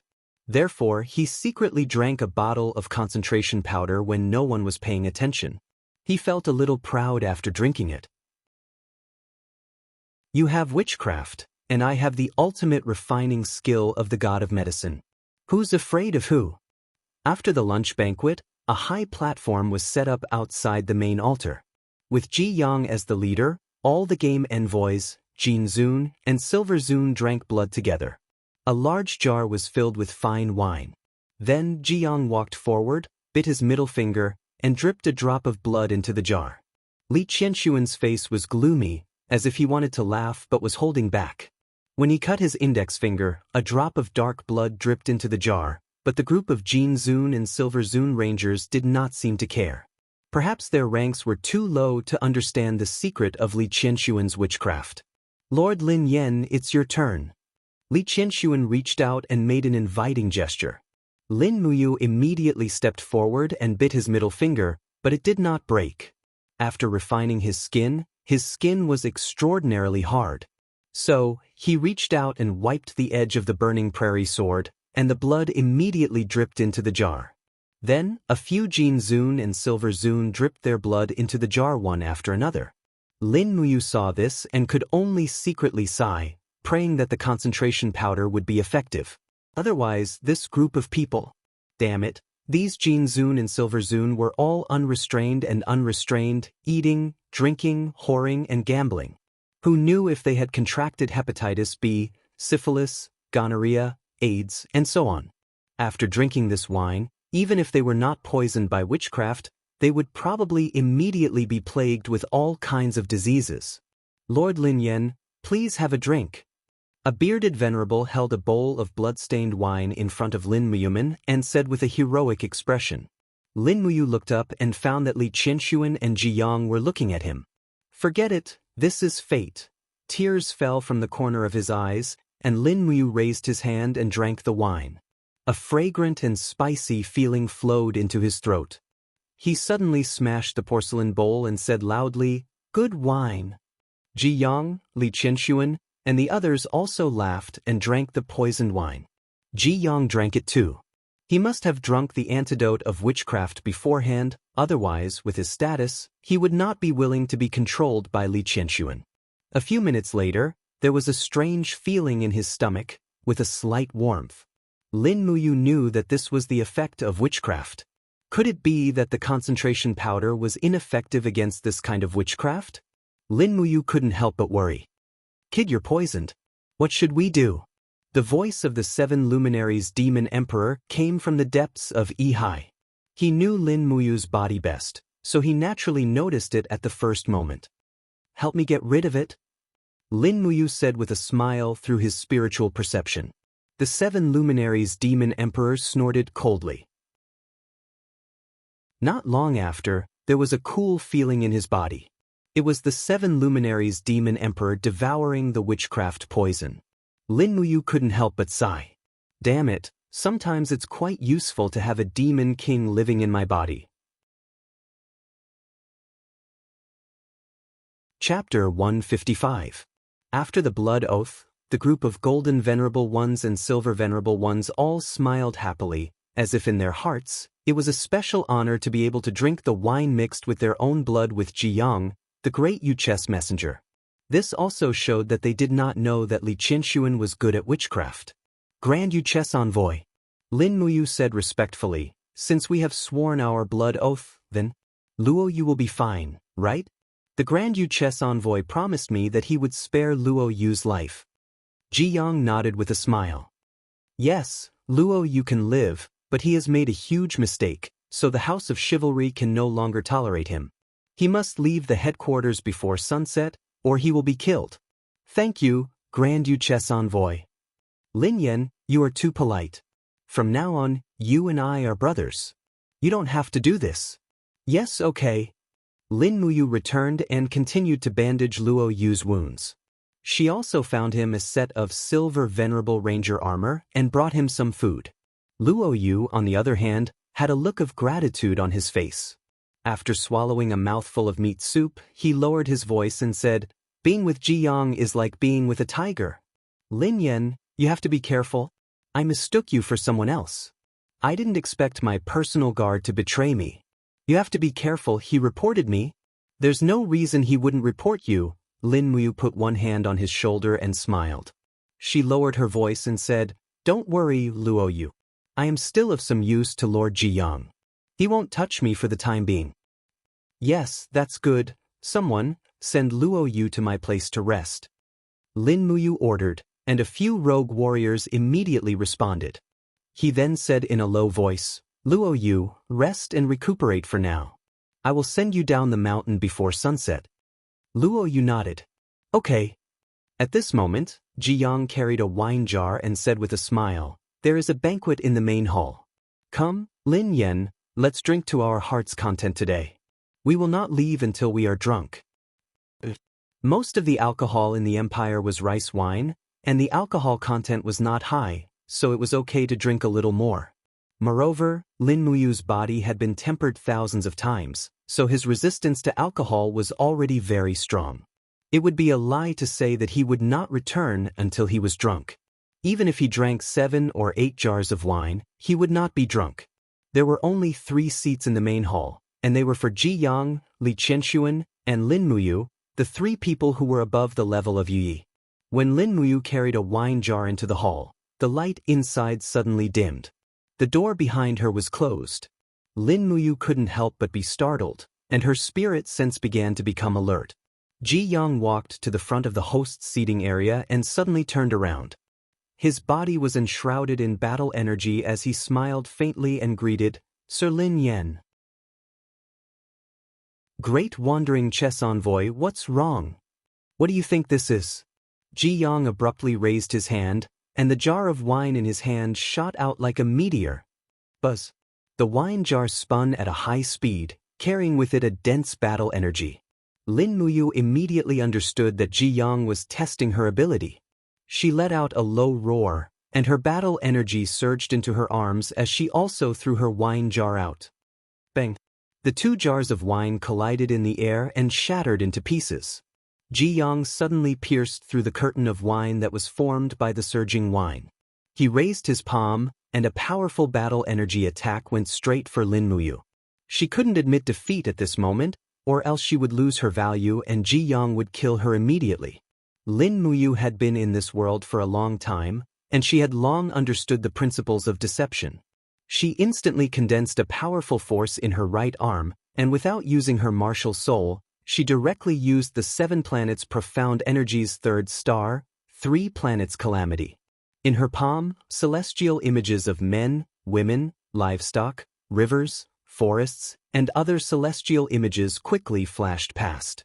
The power of 3 planets' calamity came from all living beings, and it was also a domineering power that was difficult to resist. When Lin Muyu raised her palm and blasted out the 3rd star, a trace of shock flashed across Jiang's eyes. This was a power that he had never experienced before. Bang! A powerful palm blasted out, and battle energy exploded. Lin Muyu was pushed back 3 steps, while Jiang quickly somersaulted and landed on the ground, and took another 2 steps back. After all, Lin Muyu didn't use her martial soul, so the power of the 3rd star was greatly reduced. The 7 luminaries demon emperor, who was in the depths of his spiritual perception, even sneered and said, "Kid, you actually didn't use your martial soul. Otherwise, how could my 3rd star be defeated by such a lowly opponent?" Lin Muyu didn't care about the 7 luminaries demon emperor. This 7 luminaries demon emperor was an extremely talented and rare super expert. He only knew the way of cultivation, but not the way of being a person. Otherwise, he wouldn't have failed so badly and been chased to the 17th level of purgatory by hundreds of divine realm and holy region experts. In terms of cultivation, Lin Muyu needed to learn from the 7 luminaries demon emperor, but in terms of being a person, the 7 luminaries demon emperor had to learn more from Lin Muyu. Jiang swayed on the spot. After that palm strike, his entire right arm went numb, and it lasted for a whole 3 seconds. He was a little surprised. He didn't expect Lin Muyu to be so strong. Naturally, Lin Muyu wasn't any better. The 3rd star seemed to have sucked all his energy in an instant. If he attacked again, he probably wouldn't be able to use the 3rd star again. Jiang waved his long sleeves and walked to his seat. He laughed and said, "Lin Yen, you embezzled 114 diamond coins. Do you think you can hide this from me?" "I can't." Lin Muyu told the truth. "Actually, I can guess that the great Yuchess envoy must know about this." Jiang raised his eyebrows and said, "Then why do you think I didn't kill you?" Lin Muyu smiled and cupped her fists. "Because I can do something for the great Yuchess envoy that Luo Yu can't. Isn't that right, sir?" "Haha." Jiang threw his head back and laughed. Jiang like smart people like you." "Lin Yen, I don't know about your background yet. I've sent people to investigate it, but there hasn't been any detailed results. To me, you're still a very suspicious person. Do you know that?" "I know." Lin Muyu smiled and took out a diamond coin. She weighed it in her hand, and a greedy look appeared on her face. She smiled and said, "But is that important? I, Lin Yen, was born in a poor family and suffered a lot from others. I endured a lot of hardships to reach the heaven realm. Now, I want to use my strength to exchange for Jin coins and status. The Grand Yi envoy is a smart man. Those 114 diamond coins are what I deserve for killing Jiang Fenglai. After all, Jiang Fenglai is not easy to deal with." Jiang couldn't help but continue to laugh. "You're very sincere. Brother Lin Yen, the House of Chivalry is a place where you can achieve great things. As long as you follow me, I can guarantee you a lifetime of glory. You might even be made a marquis." Then Lin Yen thanks the great Yuchess envoy in advance. "You're welcome." Jiang thought for a while and suddenly looked up at Lin Muyu. He asked with a smile, "Brother Lin Yen, your attack just now was strange and powerful. What kind of martial arts was it?" "I've practiced martial arts all my life, but I've never seen such a strange move. What is its origin?" Lin Muyu couldn't help but laugh. She knew this old man would ask that. She raised her head and said with a smile, "Actually, I don't know the specific name, but I used to herd cattle for a living when I was young. Although I pursued martial arts, I didn't succeed. Later, when I was herding cattle, I fell into a tomb. The tomb seemed to be called King Yu's tomb. Later, I found a broken martial arts manual called 18 Dragons Subduing Palms in the tomb. But most of it was rotten, and there were only 7 palms left. Later, I learned from it and made some progress. The palm I just used is called Proud Dragon Repents. Hee, great Yuchess envoy, the power of this move is not bad, right? 18 dragons subduing palms?" Jiang was stunned. He said, "Good name. This palm technique is powerful and indeed has the power to subdue dragons and tigers. Not bad. This palm technique, do you have it with you?" Lin Muyu shook her head and said, "Later, after I learned 7 palms, I was so hungry that I couldn't stand it, so I used this martial arts manual to exchange for a soup dumpling." Soup dumpling? Ji Yang's face was full of shock. He said, Isn't this too absurd?" Lin Muyu laughed. "But that's the truth. When people are about to die from hunger, what can't they give up?" "That's true." "Ha, sit down and drink." "Yes." Fortunately, Jiang didn't ask further. Otherwise, if Lin Muyu continued to make up stories, it would be unimaginable. She might even be able to make up things like the rippling waves and the 9-yin manual. Ji Yang would be considered a stupid pig if he believed it, right? Of course, Ji Yang wasn't stupid. He could tell that Lin Muyu didn't want to teach him the secret technique. This was human nature. Everyone liked to have a skill, but no one wanted someone else to learn their skill. The banquet only ended when it was almost dusk. Seeing that the sun was about to set, Lin Muyu's face turned red. She pretended to be drunk, stood up, and shook her body. She smiled and said, "Lord Jiang, I really can't drink anymore. I still have to send Luo Yu down the mountain. Otherwise, Lord Jiang will cut off his head." Jiang laughed. Lord Lin Yan drank too much. "Someone, give Lord Lin Yan 500 Jinin coins and send him back to his residence." Soon, a wandering warrior walked over with a heavy bag of money. He said respectfully, "Lord, can I send you back?" "Thank you, Lord Jiang." Lin Muyu walked out of the hall unsteadily. She had other thoughts in her mind. Jiang valued her so much. It was almost equivalent to Guan Yunchang's standard of getting gold when on horseback, getting silver when off horseback. It seemed that the headquarters really needed her strength. But what exactly did they want to do? It seemed that it was better to ask Luo Yu. After all, he was one of them.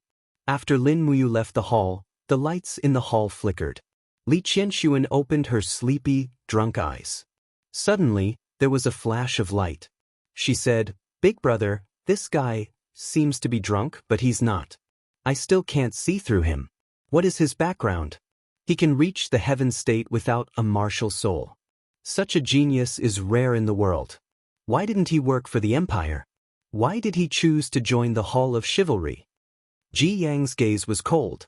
He said flatly, "It's precisely because he doesn't have a martial soul and is a heaven state cultivator. Such a talent is very rare. I've already sent people to investigate the entire Lanyan city. There is no one like him in the imperial capital.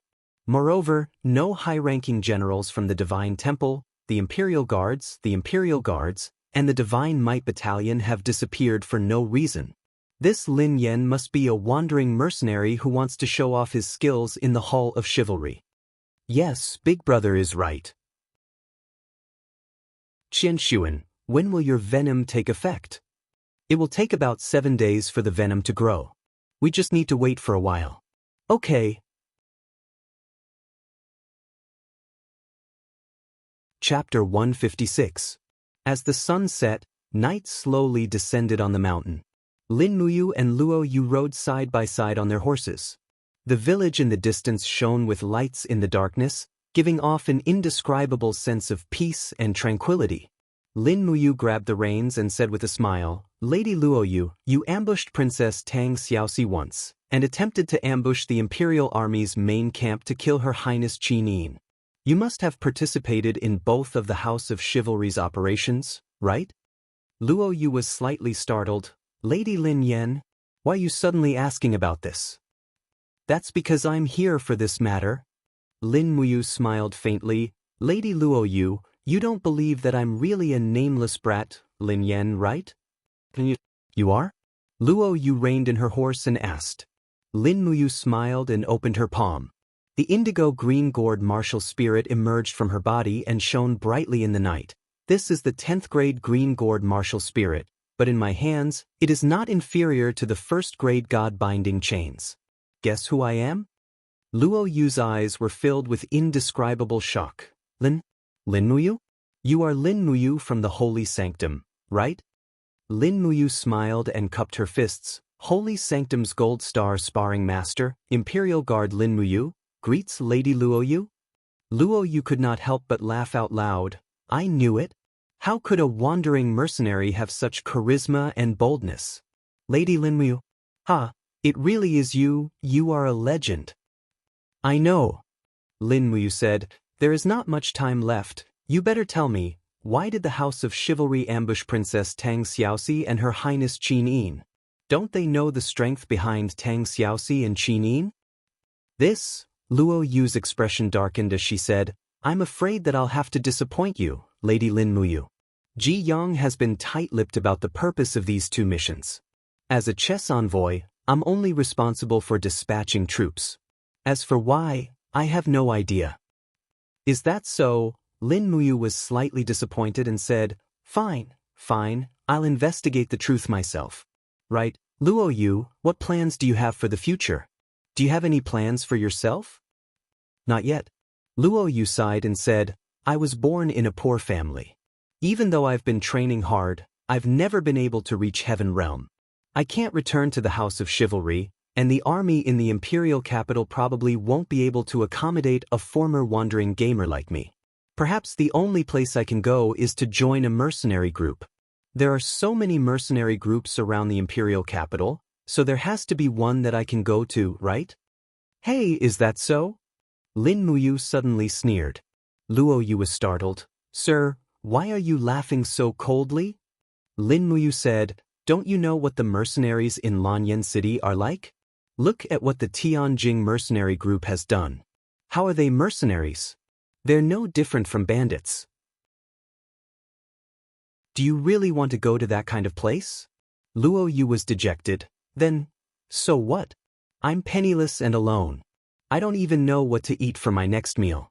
A poor man's ambition is short, and a thin horse's hair is long. Why don't you set up your own group? Lin Muyu said with a smile. Set up my own group? Luo Yu was startled. Lin Muyu nodded. Go to the imperial capital and register a mercenary group. Become a real mercenary of the imperial capital, not a wandering mercenary that kills and pillages. This, Luo Yu was speechless and said, the empire's mercenary system is very strict. Just registering a mercenary group requires 10,000 Jinin coins. Normal people can't afford such a large sum of money. Otherwise, there wouldn't be so many people willing to become wandering mercenaries. It's okay, I have money. Lin Muyu patted her Qianquan bag and said with a smile, money is definitely not a problem. The problem is, Master Luo Yu, are you willing to follow me to build an army of our own? This, Luo Yu was startled again. Suddenly, he flipped off his horse and knelt on one knee, cupping his fists and bowing, saying, This subordinate Luo Yu is willing to follow Master Lin Muyu. As long as you don't abandon me, Luo Yu will never leave you. Lin Muyu quickly dismounted and helped him up. She said with a smile, That's good. Let's go to the imperial capital together and register our mercenary group at night. The empire forbids ordinary generals from owning private armies, but if I use the identity of a mercenary group to build an army, there shouldn't be a problem. I'll give you enough Jinin coins, and you'll be in charge of the recruitment. Yes, Master, Luo Yu definitely won't let you down. Luo Yu's eyes shone brightly. He had been living in a daze for the past 32 years, and only today did he see the direction of his life. Lin Muyu flipped onto her horse and said with a smile, The mercenary group that we will build will not rob the common people, nor will we accept any unjust employment such as revenge or robbery. We will only accept employment such as protection and escort. According to the military discipline of the Imperial Army, any mercenary who joins us must consider themselves as a soldier of the Empire and will not harm the common people. They must follow the 8 rules of humility, honor, sacrifice, valor, compassion, honesty, spirit, and justice. These 16 words will be the military spirit of the mercenary group that we are about to build. Luo Yu nodded excitedly, Yes, Master.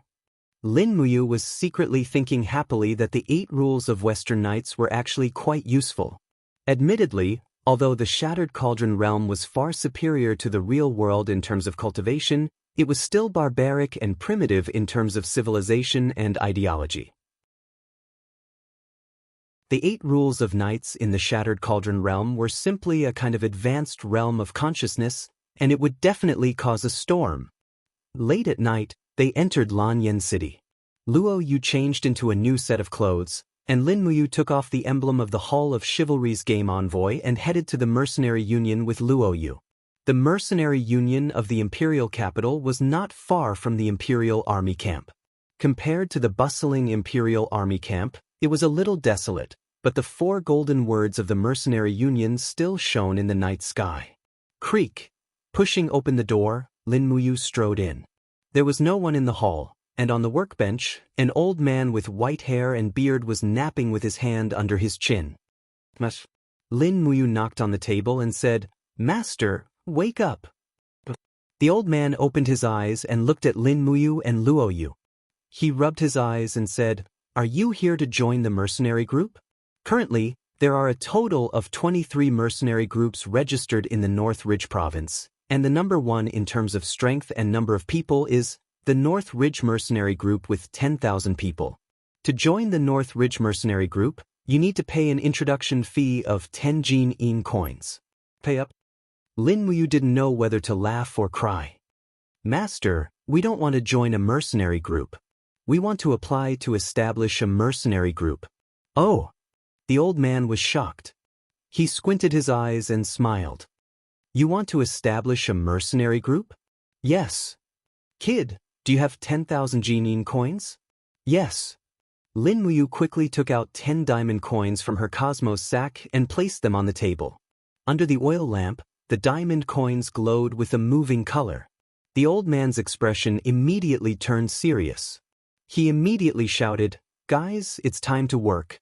Someone is here to apply to establish a mercenary group. Hurry up, this is the 24th mercenary group we've accepted." The inner room was in chaos. Soon, 7 or 8 people wearing the mercenary union's uniform walked out. They lit up all the lamps and busied themselves filling in the forms.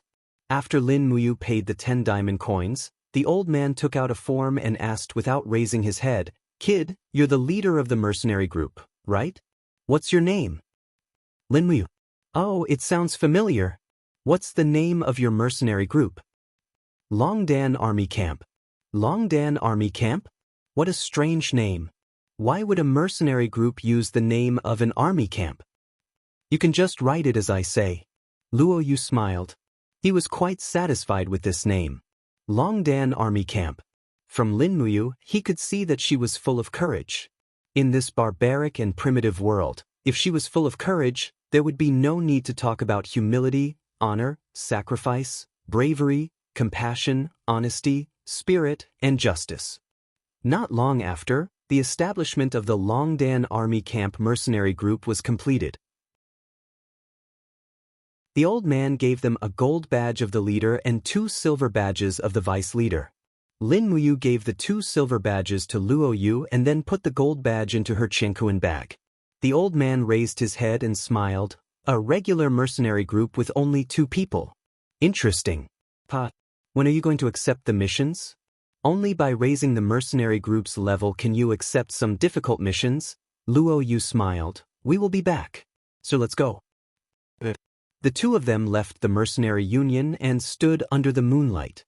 There was not a single person on Tongtian Street. The next step is to recruit people. Lin Muyu took a deep breath and said, "Luo Yu, do you know how to recruit people?" "Sir, don't worry." Luo Yu cupped her fists and smiled. "This subordinate will pay attention to the taverns in the capital and rope in some people with decent strength and character to join the Longdan Army Camp." "Okay, stay away from those evil people. Our Longdan Army Camp doesn't need those kinds of scum." "Yes, sir." Lin Muyu took out another 100 diamond coins from her Jianghu bag and carefully put them in another bag. She then took out another 100 gold coins and gave them to Luo Yu, saying, "These 100,000 gold coins are the basic funds of our Longdan Army Camp. After you recruit people, immediately equip them with weapons, armor, and horses. I hope that everyone we recruit can fight well. Do you understand?" Luo Yu nodded. "Don't worry, sir.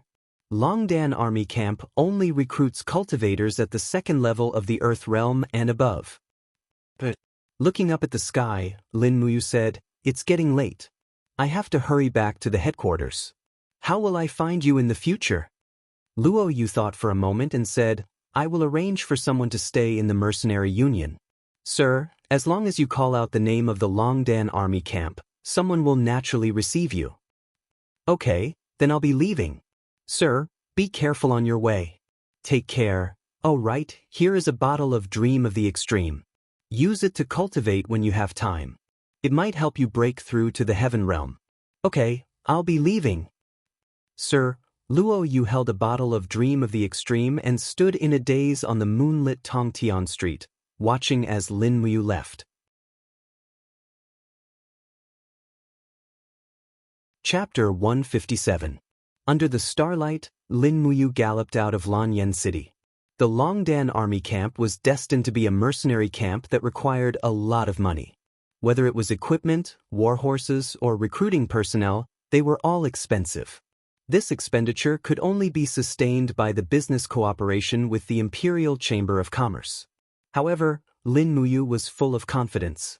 After all, he had the unique refining cauldron in this world. No one could compare to him in forging weapons. Moreover, no matter how much money he spent, Lin Muyu firmly believed in the necessity of establishing the Longdan army camp.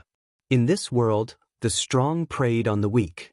Without troops and horses, he didn't even have the right to speak. When he returned to the headquarters, it was almost dawn. He didn't care about anything else. He would have a good sleep first. In the blink of an eye, 5 days had passed. Everything was as usual. Jianghu and Li Qianxuan were very polite to Lin Muyu. Almost every day, they would send precious wine and delicacies. Lin Muyu also accepted this kind of life calmly. He knew very well that it wouldn't be long before Jianghu would have to work for him. This was inevitable. At night, a silver senior ranger respectfully said outside the door, Lord Yi, Lin Yan, the Grand Yi asked me to invite you to a banquet. Okay, I'll go right away. Yes. When he came to the main hall of the headquarters, he found that there were many people gathered here tonight. Last time, a lot of Jianghu and Silver senior people died, so Jianghu was promoted a lot. As a result, all the members above the Silver senior level were in the main hall for a banquet. The total number of people had exceeded 20. When Lin Muyu stepped into the main hall, a group of Jianghu and Silver senior rangers cupped their fists and respectfully said, Lord Yu is here, Lin Yan. He cupped his fists and returned the greeting. He walked to the seat closest to Jianghu and sat down. Jianghu smiled and said, Lin Yan, you're here. How's your cultivation going? No breakthrough yet. Be patient. There's no hurry. Thank you for your concern, Grand Yi. Let's drink. We won't stop until we're drunk. Everyone toasted one another, and Lin Muyu alone received multiple toasts. What was even more exaggerated was that when Li Qianxuan clapped her hands, more than 10 maidservants began to dance gracefully in the center of the main hall.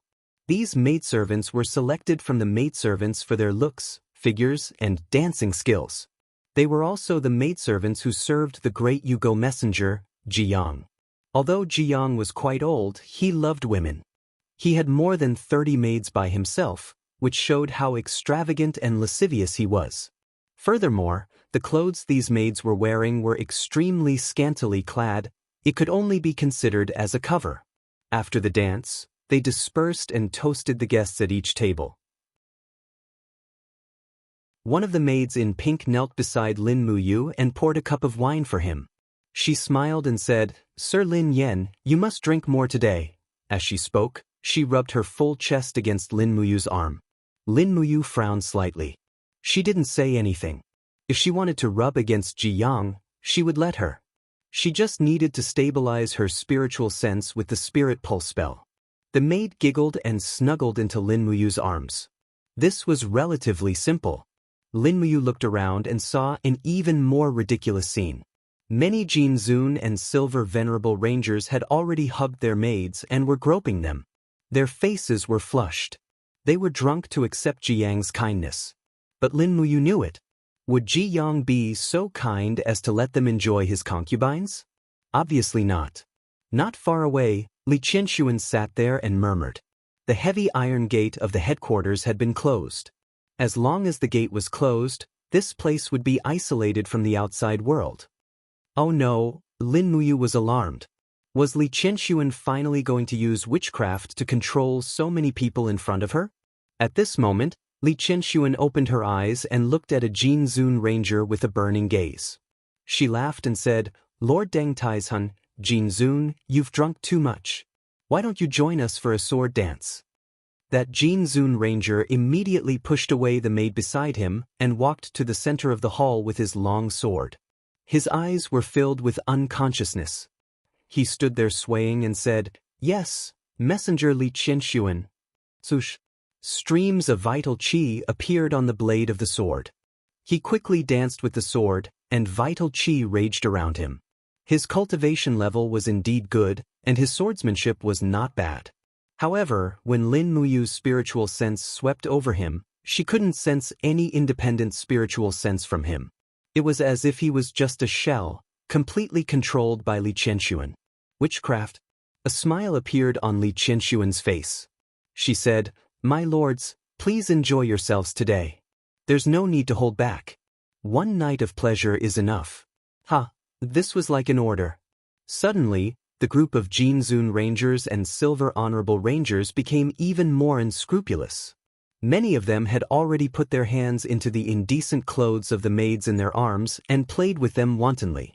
Their faces were full of bewilderment. They had all been controlled by Li Qianxuan's witchcraft, and none of them were spared. What was even more ridiculous was that a few Silver Honorable Rangers who had weaker self-control directly pressed the maids under the table and performed a live erotic show. For a moment, drunken laughter and the moans of the maids mixed together. Lin Muyu held her cheek with her hand and leaned against the table, pretending to be drunk. She worked hard to increase the power of the spirit pulse technique so that she could be in a clear and peaceful state. Although she didn't make a move now, it was much more dangerous than any other time. Once Li Qianxuan and Jianghu found out that she was not under the witchcraft, would they kill her on the spot? To be honest, if Jianghu was alone, Lin Muyu could still fight. But if Jianghu and Li Qianxuan joined forces, Lin Muyu had no chance of walking out of here alive. Moreover, there was a large group of Jinzun Rangers and Silver Honorable Rangers who were under the control of witchcraft. He had even less chance. Is Lord Lin Yen Game Ambassador drunk? The maidservant twisted her body and wrapped around Lin Muyu's body like a beautiful snake. She leaned forward and her warm breath filled Lin Muyu's ears and neck. Jianghu squinted his eyes and looked in Lin Muyu's direction. He said, "Brother Lin Yen, are you drunk? You haven't drunk enough today. That's outrageous." Lin Muyu smiled and raised his glass. He said, "Lord Jianghu, cheers, all right?" Jianghu gulped down another mouthful of wine. A spicy taste rushed into her throat. Lin Muyu suddenly felt a little dizzy. She immediately swayed and knew that this was not good. This wine seemed to have been poisoned by Li Qianxuan as well. She was really unscrupulous. The voice of the seven luminaries demon emperor came from the depths of her spiritual sense. "Lin Muyu, you idiot! You've been poisoned again." Lin Muyu secretly regretted. She suddenly raised her qi of battle and quickly burned the wine in her body. Her blood seemed to be boiling, and the witchcraft that was poisoned just now quickly dissipated and died. How could the bloodline of a true dragon allow witchcraft to wreak havoc? The seven luminaries demon emperor wanted to help this kid regain his body, but did not expect him to resolve the crisis on his own. He was speechless. "I can't take it anymore. I've drunk too much." Lin Muyu suddenly collapsed on the table, closed her eyes, and fell into a deep sleep. She had to pretend to be dead, or she would definitely not be able to escape today's disaster. "Lord Lin Yen, are you drunk?" Li Qianxuan walked down from his seat and came to Lin Muyu's side. He smiled and said, "Really drunk?"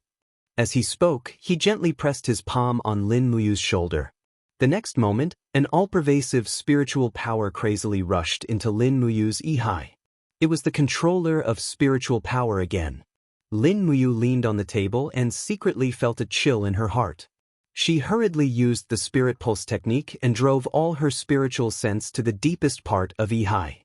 What was left on the surface of ihai was a kind of unconscious nothingness. This was what Li Qianxuan could see. His spiritual power could not penetrate into Lin Muyu's heart at all. All he could see was a blank, endless nothingness. On the contrary, after Lin Muyu withdrew all her spiritual sense, a stream of spiritual sense floated out of her body and went straight to the two people she wanted to know the most. One was Li Qianxuan, and the other was Jianghu. In her muddle-headed state, she seemed to hear a voice saying, "Hey, how can this be? This guy seems to be under a spell, but he doesn't seem to be under it. What's going on?" Lin Muyu was slightly stunned. This voice was... Could it be the voice in the deepest part of Li Qianxuan's heart? Was it mind-reading? She did not expect that when all her spiritual sense was withdrawn, there would be such an effect. Was it similar to mind-reading? However, when Lin Muyu tried to read Ji Yang's heart, she could not hear anything. Patiently, he continued to stay in this muddle-headed and illusory state. Anyway, he pretended to be drunk. A real drunkard wouldn't care about voodoo spells and would only focus on sleeping.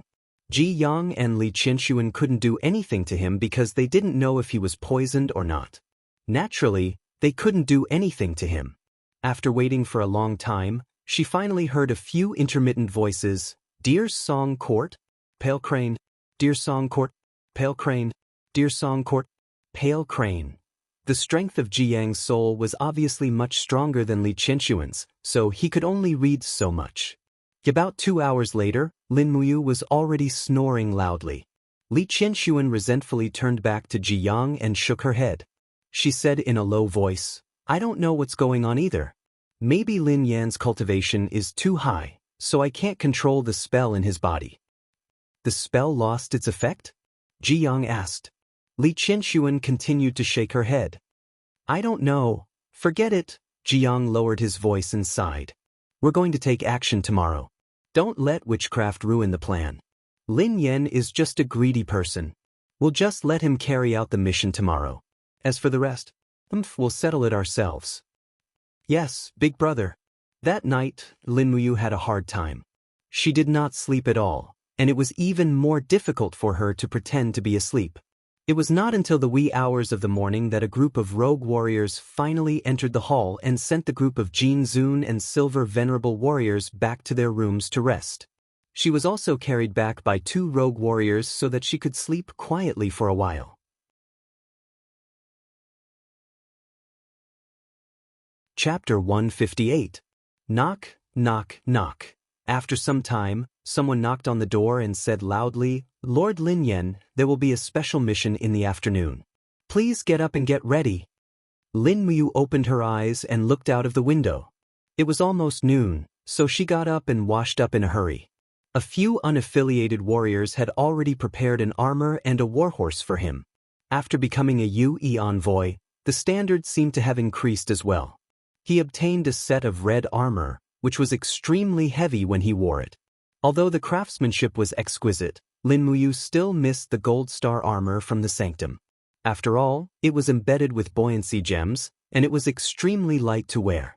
After lunch, there was a sound of cannon in the village. The Grand UE envoy Jianghu, UE envoy Li Qianxuan, and other important figures had appeared one by one. Almost all the rangers on the mountain had come out. There were more than 2,000 people, and no one was left out. Their flags fluttered in the wind, covering the sky. It was a very shocking scene. Riding to Ji Yang's side, Lin Muyu cupped her fists and said, "Lord, what mission are we going to carry out? Why are there so many people?" Ji Yang stroked his beard and said with a smile, "Lord Lin Yan, you don't have to ask. You will know when the time comes. As long as we complete this mission, I promise that Lord Lin Yan will at least get a captaincy." "Captaincy?" Lin Muyu frowned and didn't continue to ask. There were less than 10,000 people in the House of Chivalry. How could she become a captaincy? The group went down the mountain. Instead of taking the official road, they took a detour through the dragon forest. Ji Yang and the others seemed to be very familiar with the mountain roads. After traveling in the mountain for the whole afternoon, Lin Muyu didn't know where they were. However, he was vaguely uneasy. The 2 words that Ji Yang had said yesterday kept circling in his mind. Deer Song Garden and White Crane. What did they mean? Had the White Crane returned to the capital? As for Deer Cry Garden, what kind of place was that? At this time, it was almost nightfall. Lin Muyu rode his horse to the back of the formation, responsible for bringing up the rear. There were a few silver exalted rangers following beside him, as if they were protecting him, but also as if they were monitoring him. Papa, in the night sky, a white figure descended rapidly, accompanied by the sound of flapping wings. Lin Muyu raised her head, and the white bird had already landed on her shoulder. It was Chu Yao's messenger bird, Little White. Lin Muyu looked left and right. A few silver elder rangers were chatting and did not seem to notice his movements. So he pulled down the letter tube on the leg of the messenger bird and took out a roll of paper. A line of Chu Yao's words was clearly written on it. "Where did you go? I haven't been in the imperial capital for a long time. Today, brother went with the emperor to Deer Garden Palace to hunt. I miss you so much. When you see the letter, reply." It was Chu Yao. Lin Muyu's heart warmed, but when her gaze fell on the words, Deer Garden Palace, her heart suddenly trembled. Deer Garden, was there a palace there? If that was the case, then Ji Yang's target was Deer Garden Palace. To assassinate the emperor. In an instant, Lin Muyu's heart was chilled. She finally understood why Ji Yang was so wary and what he meant by the white crane. It must be that the white crane would also participate in the assassination. Not good. If Chu Chu was not by the emperor's side, she was afraid that she would really be in danger. More importantly, Qin Yin would also go to Deer Garden Palace to hunt with Qin Jin. Then even she would be in danger. Even if Qin Lei, Feng Jixing, and the others accompanied her to protect her, they were in the light while the House of Chivalry was in the dark. If they were attacked, perhaps Qin Yin could rely on her own strength to protect herself, but it was hard to say for Qin Jin. At the thought of this, Lin Muyu's heart was burning. She could not become an accomplice. She had to leave this place, but how could she leave? After thinking about it, she decided to go to the bathroom. This was a tried and tested trick. "I'm going to pee for a while, I'll be right back." He suddenly turned his horse around and said. A silver venerable level wanderer said, "Then shall I go with you, messenger you?" "No need, I can't pee with someone watching me." "Then, all right, I'll wait here for Lord Messenger you." "No need, just follow the team. There are spiritual beasts roaming around here. No one can save you if they eat you." "All right." He rode into the depths of the forest and immediately pulled out the burning prairie sword. With the ostentatious sword light, he wrote a reply to Chu Yao.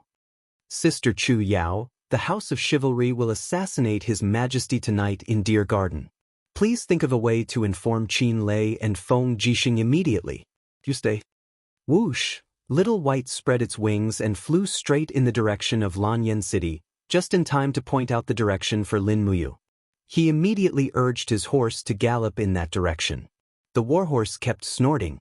The continuous galloping for a few days had exhausted a lot of its physical strength, but it was urgent now, so Lin Muyu kept urging the horse to move forward. For hours later, the warhorse finally fell to the ground with a whine, foaming at the mouth and unable to run anymore. Lin Muyu gritted his teeth and carried the burning prairie sword to activate the falling star steps. He galloped forward as if he was stepping on the stars. His speed was not much slower than the warhorse, but the consumption of his battle energy increased rapidly. Half an hour later, the outline of Lanyan City appeared in front of him after climbing over a hill. However, Lin Muyu did not have time to enter the imperial capital to ask for reinforcements. He went straight to the Eagle Nest camp, where he still had 110 elite soldiers at his disposal. He could not care so much, he just had to send as many people as he could. On the Eagle Nest Mountain, the lights flickered, and many soldiers were gathering and drinking in the camp. When Lin Muyu appeared in a chess envoy's armor, a group of royal guards raised their longbows and shouted in a low voice, "Who are you? How dare you trespass on the Eagle Nest Mountain?" Lin Muyu slowly lifted the cloak that covered his head, revealing a determined face, and said, "I am Lin Muyu of the Royal Guards, let me in." "So it's Lord Lin Muyu, please wait a moment." The gate slowly opened, and when Lin Muyu stepped into the camp, Wei Chou and a group of royal guards had already come forward to welcome him, and said with a smile, "Lord, you're finally back." Lin Muyu was anxious and said, Prepare a horse for me and a set of royal guards' armor for me. Wei Chou, gather our troops and prepare to set off immediately. Yes, Lord. Wei Chou was very loyal and did not even ask any questions and immediately went to carry out the task. At this moment, the commander of the Eagle Nest camp, Meng Fong, walked out of the central tent and said in a low voice, Lin Muyu, without orders from your superiors, you are not allowed to mobilize the troops of the Eagle Nest camp. Lin Muyu's expression turned cold and she said, right now, a large group of people are heading to Deer Nest Garden to assassinate the emperor. If we set off now, we might still be able to make it in time. Meng Fong was stunned. What do you mean? Lin Muyu raised her fist and said, those who are willing to come with me to rescue the emperor, come with me. Among the group of centurions, only Xiahou Sang held a long sword and said with a smile, Lord Lin Muyu, I, Xiahou Sang, will go with you. All right. After changing into the white robes of the royal guards, there seemed to be about 300 people gathered. Lin Muyu mounted the horse and said in a low voice, Wei Chou, lead the way to Deer Nest Garden. Yes, Lord. The sound of hooves broke the silence of the night. More than 300 royal guards quickly descended the mountain and headed straight for Deer Nest Garden in the north of the city. Deer Nest Garden, a temporary imperial residence located at the edge of the dragon-seeking forest. It was also the usual hunting ground of the Emperor, Qin Jin. Today, he had once again arrived at Deer Nest Garden with Qin Yin, accompanied by more than 10 officials. The main hall of the temporary imperial residence was brightly lit, and the emperor and his officials were drinking merrily, as though they would stay up all night long. Outside the main hall, Feng Jixing was dressed in a white robe, and his brows were tightly furrowed. His hand was on the handle of his wind cutter, and he said to Luo Lai, how's the defense going at night? Luo Lai cupped his fists and said, don't worry, Lord. We've brought 5,000 imperial guards, and 4,000 of them are stationed in the 4 directions of north, south, east, and west. There are 12 camps, and not even a bird will be able to fly in. Moreover, Commander Qin Lei is leading 50 dragon guards to protect His Majesty and Her Highness. Don't worry, nothing will happen. That's good. Feng Jixing felt a little uneasy and said, I keep feeling that something is not right. Is Lord Chu Chu not back yet? Luo Lai smiled slightly. The herbs at the bottom of the Black Mountain have completely mesmerized Lord Chu Chu. I feel that if we don't harvest all the herbs there, I'm afraid that Lord Chu Chu will not return.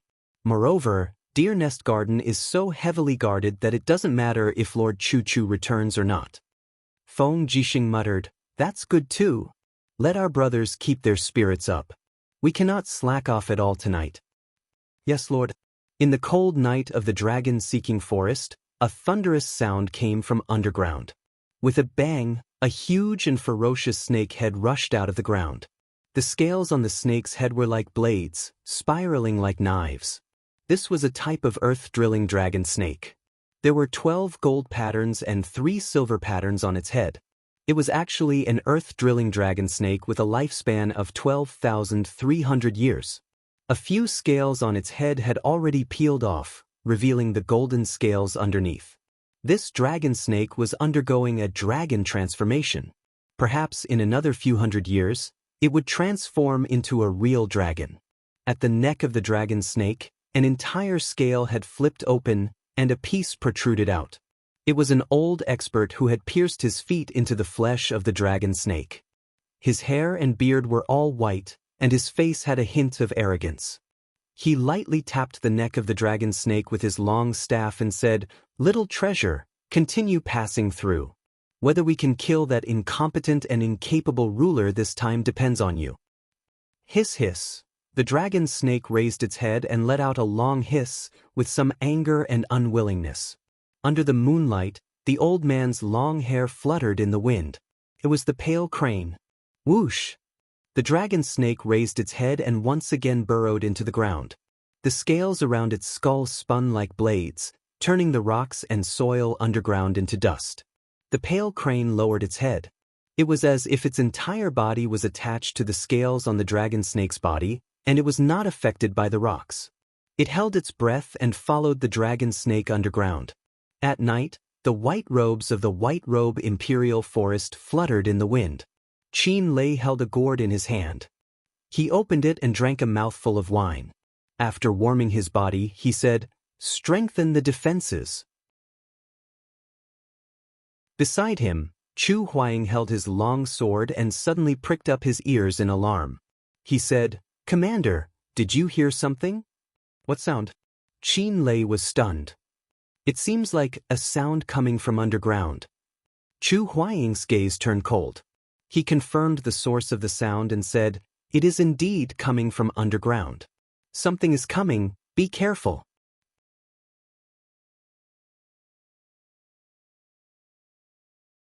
Chapter 159. Suddenly, the sound stopped, as if it had never been heard. Chu Huayin opened his eyes wide and stayed alert for nearly 5 minutes, but there was nothing. Qin Lei could not help but laugh. He patted Chu Huayin's shoulder and said, "Don't be so nervous, there was no sound at all." Chu Huayin frowned slightly. "Commander, my spiritual sense will never be wrong." "Then, increase the vigilance." The cold moonlight sprinkled on the ground like frost. In the open space to the east of Deer Garden, bonfires swayed in the cold wind. This was the camp of the Imperial Guards, and there were about 1,000 Imperial Guards stationed there. The sound of horse hooves passed by, and 100 patrolling cavalry whizzed past the perimeter of the camp. Clatter. Amidst the clatter of the iron chains on his armor, Bailey stood up. The golden insignia on his collar was the military rank of the Imperial Chiliarch. He frowned as he looked into the distance and said, "Why do I feel that the tranquility tonight is a little unusual? There's not even a single spirit beast that came to cause trouble. This is too unusual." On the side, a centurion who was roasting wild rabbit meat grinned and said, "Sir, you must be too worried about the Emperor's safety this time." "Don't worry, the Imperial Guards and Imperial Guards have mobilized more than 6,000 people, and they are all around the Imperial City. Which bastard would have the guts to make a move on us?" Bailey nodded. "Yes, although you are right, tell our brothers to keep their spirits up. Don't sleep too soundly tonight. Be ready for battle at any time." "Yes." At this time, on the mountain range to the east of the camp, the light of torches appeared, but quickly extinguished. It was the people of the House of Chivalry. More than 2,000 people appeared together on a hill that was about 100 meters high, using the night and the forest to hide their figures. Jianghu pulled on the reins and urged the horse forward slowly. He said in a low voice, "We are about to enter the Forbidden Army's defensive perimeter. All Silver Exalted Rangers, get ready to move out. We will eliminate their 100-strong cavalry in half an hour. We cannot let them make any noise before we enter the Forbidden Army's camp. By the way, where is Lin Yan?" One of the supremacies cupped his fists and said, "Great envoy Yu." Lin Yan said that he needed to pee, so he went to relieve himself. However, he didn't follow us. We haven't heard from him for nearly 2 hours. He disappeared? Ji Yang's expression turned cold as he said, "Bastard, you actually disappeared in such a situation." Li Qianshuan sneered. "I knew that Lin Yan isn't on our side. He'll only be a scourge if we keep him in the headquarters. Big brother, why don't we call off today's operation?" "No." Ji Yang suddenly waved his hand and said calmly, "We can't let go of such a rare opportunity. There won't be a next time. Besides, the Ashen Crane is here too. With his treasure, even if the Fire Cauldron Chu Chu is in the camp, we will still force our way into Deer Cry Garden and bring out the head of the incapable ruler. Everyone, be alert and prepare to attack." "Yes." In the darkness of the night, the Forbidden Army's patrols were divided into 4 teams. Each team had 100 men.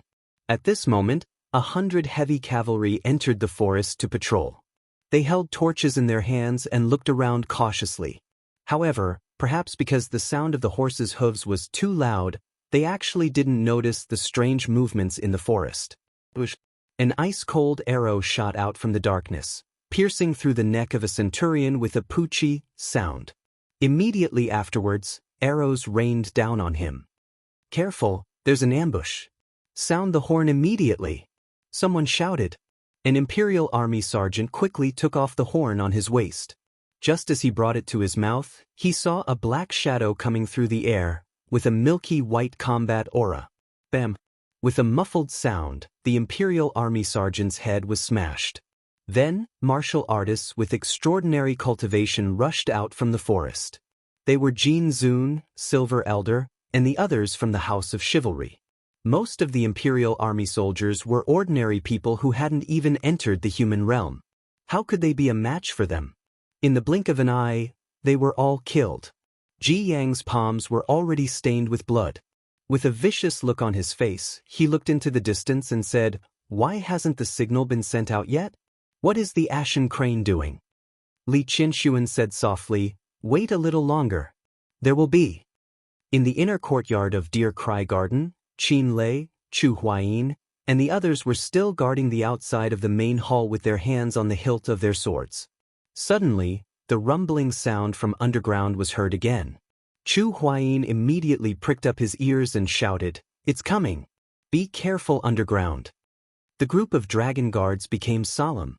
Bam! With a loud sound, mud and rocks burst out from the ground. A ferocious head appeared in the inner courtyard.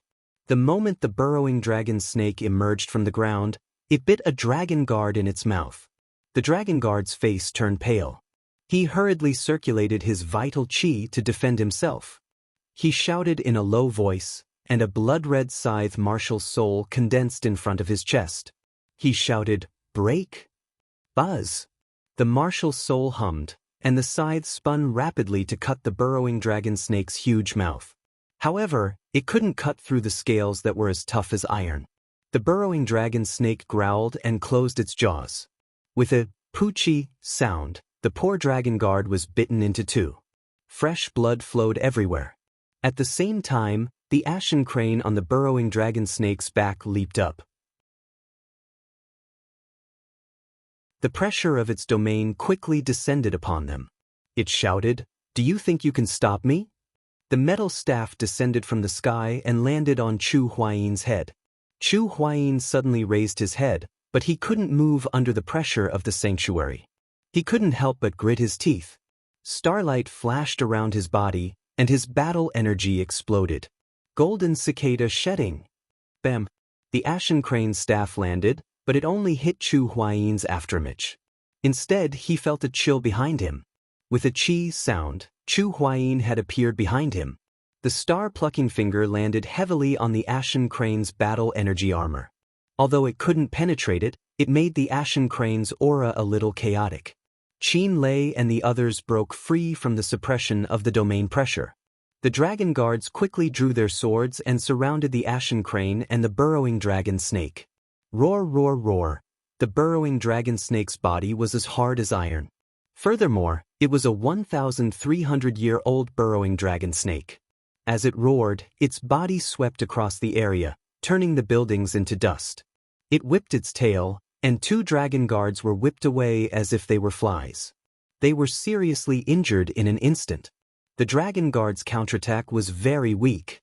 The arrows bounced off the burrowing dragon snake's scales, but they didn't cause any substantial damage. Violent lightning formation. Countless lightning bolts rained down around Qin Lei, and at the same time, 6 god-binding chains wrapped around his body.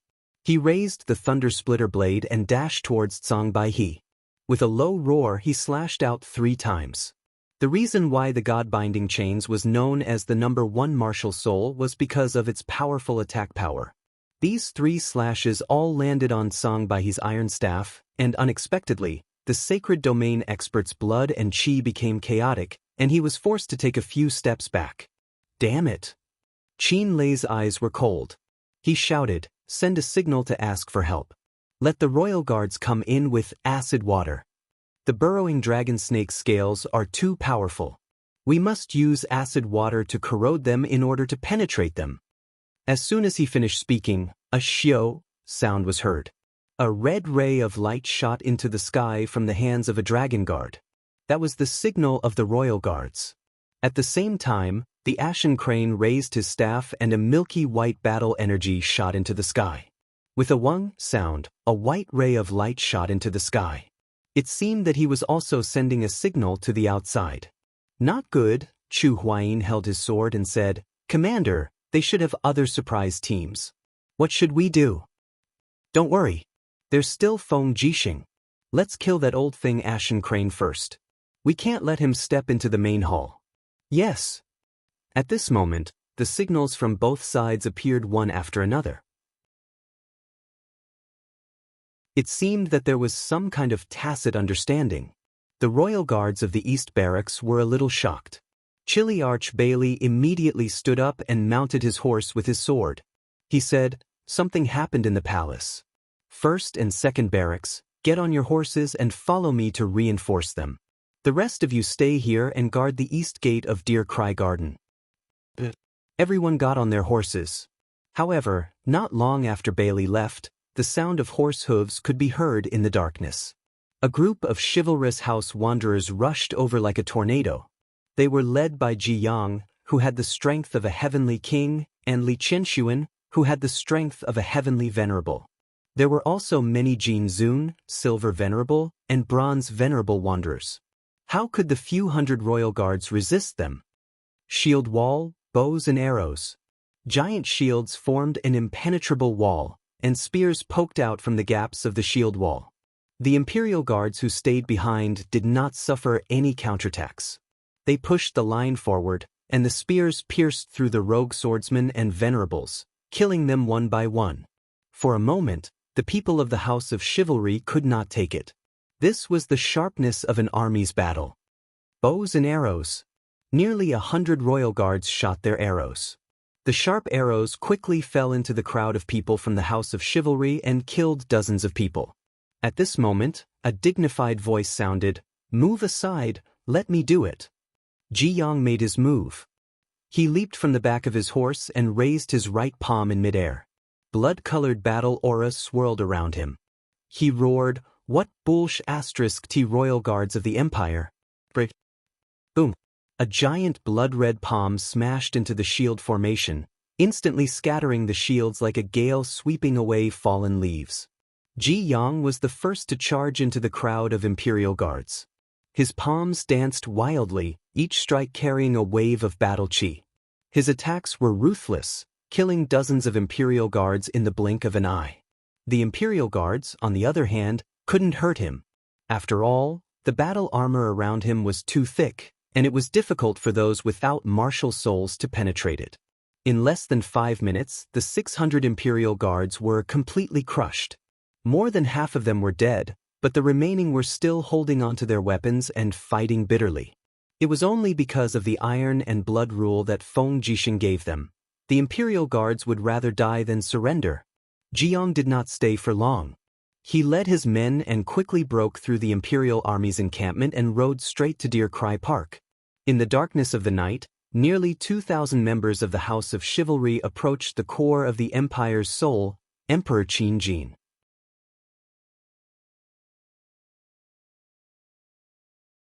Chapter 160. Buzz. The impact of the fierce battle between the sanctuary and the heaven state created waves of tremors that came from underground. For a moment, the officials gathered in the main hall could no longer sit still. One by one, they stood up to watch the battle in the inner courtyard. There, the roars of wild beasts and the roars of the royal guards could be heard, as well as the screams of people on the verge of death. Minister Luo Xing's face was a little shocked. "Your Majesty, the attacker is Tsang Baihe, an important guest of the Divine Marquis residence." Qin Jin frowned. "The Divine Marquis residence again?" The State General Ling Nantian cupped his fists and said, "Your Majesty, that old man Tsang Baihe is really shameless. He has received so many favors from the emperors in the past, and now he has come to assassinate your Majesty. I will go chop off his head and present it to your Majesty." Qin Jin's heart sank. He knew that although Ling Nantian was good at leading troops, his own combat ability was far from Feng Jixing, Qin Lei, and the others. He shook his head. "No. General Ling is the state general. How can you fight with such a despicable person? Guards, where is Feng Jixing?" Outside the main hall, Feng Jixing obeyed and entered. He cupped his fists. "Your Majesty, I am here." What's the situation outside? Qin Jin frowned. Feng Jixing said briefly, Lord Qin Lei is leading the dragon guards to besiege Songbaihe, but Songbaihe has reared a dragon snake for more than 10,000 years, so the outcome is uncertain. In my opinion, why not let me cover your majesty's retreat? The location of the main hall is too obvious. If Songbaihe breaks through the protection of the royal guards, the safety of your majesty and the other officials will be in danger. Qin Jin nodded. Let's go to the West Court. Yes. Feng Jixing unsheathed his wind cutter and shouted, Imperial Guards camp, follow me to protect His Majesty and the ministers to the West Court. At the east gate of Deer Song Park, about 300 Imperial Guards were guarding. Fire broke out in all directions. They did not know where to go and could only stay where they were. Whoosh whoosh whoosh. In the cold night, the sharp arrows came along with the wind. In the blink of an eye, dozens of Imperial Guards guarding the gate were killed. One of the generals hurriedly shouted, defend with shield walls and use kerosene to block the way. The Imperial Guards on the city wall threw down the oil barrels one after another. Bang! Bang! Bang! The barrels exploded and the black beach oil splattered all over the ground. Following that, torches were thrown down. In the blink of an eye, the only path to the east gate of Deer Cry Garden had turned into a sea of fire. Serve me with your arrows. Arrows rained down from the city walls, injuring several bronze elder rangers who were charging at the front. Some of them were even shot to death. Ji Yang's face turned cold. He jumped off the horse and shouted, Li Qianshuan, water separation technique. Yes, big brother. Li Qianshuan leaped forward and raised his palms. Immediately, streams of battle aura rapidly absorbed the water elements in the air. He abruptly pushed his palms forward and then slowly separated them. Immediately, the streams of water elements pushed the flames to the sides as if they had a mind of their own. This kind of fire extinguishing technique was truly amazing. However, Li Qianshuan, who was using the water separation technique, was not in a good condition either. His face was covered in sweat, and in the blink of an eye, his battle energy was almost overdrawn. Charge in. Ji Yang took the opportunity to mount his horse and charge forward with everyone. His battle armor blocked the dense rain of arrows, and he punched out with his fist, directly reducing the east gate of Deer Song Park to dust. This gate was made of wood, so it had no defensive power at all. Furthermore, Deer Song Park was originally a palace for the emperor to patrol. It was originally not designed to be used for defense, so naturally, it could not withstand a single blow. A group of rangers quickly rode their horses and followed Ji Yang into the garden. The 600 Imperial Guards could not stop them even if they wanted to. After all, the other party had a level 74 Heavenly King. Shoo, there was a sharp caw in the air, and a black-feathered crow landed on Li Qianshuan's shoulder. His eyes shone with a demonic light, and he suddenly said, Big brother, Qin Jin has gone to the West Court. We'll pass through the Imperial Garden from here and catch them off guard. But the moonlight was like water. The snow a few miles away from Deer Cry Park had not completely melted yet. Amidst the clattering of hooves, the iron hooves left black spots on the snow. The curved hooves left marks on the snow, like the waning moon treading on the snow. In the distance, flames shot into the sky, and they could already hear the battle cries coming from Deer Song Park. Wei Chou frowned and said, Are we already too late? It's not too late as long as we are here. Lin Muyu raised her eyebrows and pulled out the burning prairie sword. She said, The south gate is intact. Let's kill our way through the broken north gate. Full speed ahead. Yes. Over 300 Imperial Guards of the Eagle Nest camp rushed over and passed through the destroyed east gate. Lin Muyu looked at the broken gate and couldn't help but feel a chill in her heart. Who could have such a strong fist force? It was probably Ji Yang, wasn't it? Or the pale crane. In the west garden of Deer Song Park, there used to be a herd of tamed longhorn deer. At the moment, there was a chaotic battle outside. Nearly 100 longhorn deer were stamping their hooves anxiously in the pen. Under the protection of a group of civil and military officials, Qin Jin sat in a side hall of Deer Cry Garden. He looked at the fire outside from afar and sighed. He blamed himself endlessly in his heart, yet he asked, "Where is Her Highness Een?" "Her Highness Een is bathing in the hot spring in the south garden." A servant said, "Send someone to find Her Highness Een." "No." Qin Jin raised his arm and said, "Feng Jixing, you will personally lead 200 elite imperial guards to the south garden to protect Her Highness Een. You must ensure Xiao Yin's safety." Feng Jixing was stunned. "But Your Majesty, the West Garden is already short of soldiers, and there is a group of strong soldiers from the House of Chivalry outside. I am worried that here." "Don't say any more. Go and protect Her Highness Een." Feng Jixing cupped his fists and led the crowd away with his wind cutter. Before he left, he said, "Once the traders from the House of Chivalry come in, immediately open the pen and let the longhorn deer rush out. Maybe they can delay them for a while. I will come back as soon as I find Her Highness Een." Luo Lai cupped his fists and nodded. Less than 5 minutes after Feng Jixing left, the wall of the West Garden was suddenly blasted open with a boom. Gravel flew everywhere, and the torches outside the wall were abnormally dense. At least 1,000 rangers were outside the wall, eyeing them covetously. Jianghu was surrounded by his combat energy. He stepped on the broken rocks and entered the West Garden with a faint smile on his face. The time to kill the incapable ruler has come. Rangers, charge. The Imperial Army's 1,000-man commander Luo Lai immediately led a group of Imperial Army soldiers to welcome them. At the same time, he opened the beast pen. Immediately, a herd of longhorn deers rushed out while howling, catching the rangers off guard. Many of them were stabbed by the longhorn deer's sharp horns, and some were even trampled to death. Jianghu suddenly rushed forward with his combat energy in his palm. With a sudden blow, he blasted an Imperial guard into a pile of minced meat. His strength was so tyrannical that it left people speechless.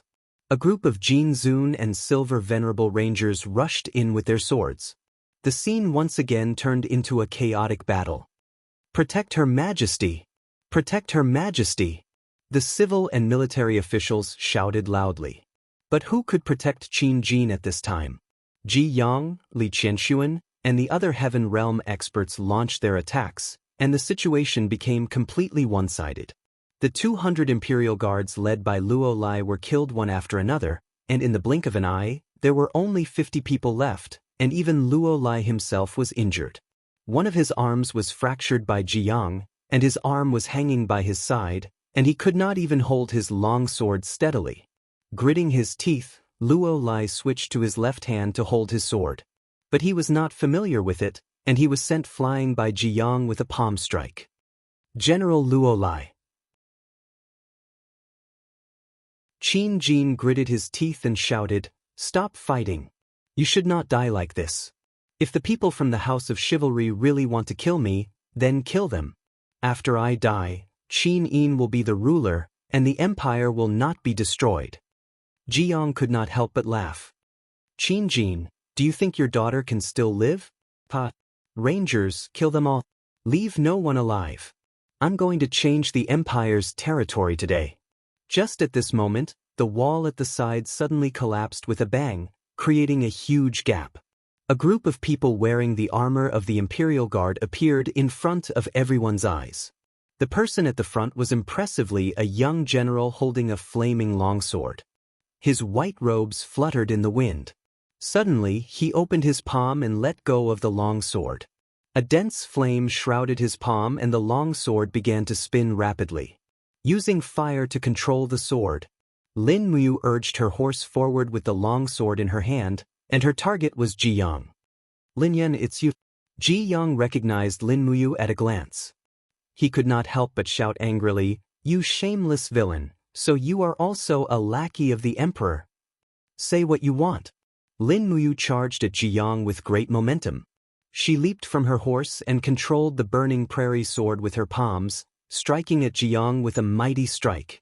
Ji Yang had to fight Lin Muyu with all his strength. He put his palms together in front of his chest, and his vigorous battle chi condensed into a huge shield. He shouted in a low voice, "Ascending Void Shield." Boom! The dragon flame spiral strike collided with the ascending void shield, and the battle chi instantly erupted. The impact made the group of civil and military officials almost unable to open their eyes. The rapidly spiraling True Dragon origin fire tore through the ascending void shield's battle chi defense bit by bit. In fact, the ascending void shield was an enhanced version of battle armor. The moment the ascending void shield was torn apart, the power of the spiral strike was also exhausted. Ding! With a sword cry, the burning prairie sword was shaken, and its power was exhausted. However, Lin Muyu raised her hand and grabbed the long sword in the air. She shouted, "Fire Dragon, come out!"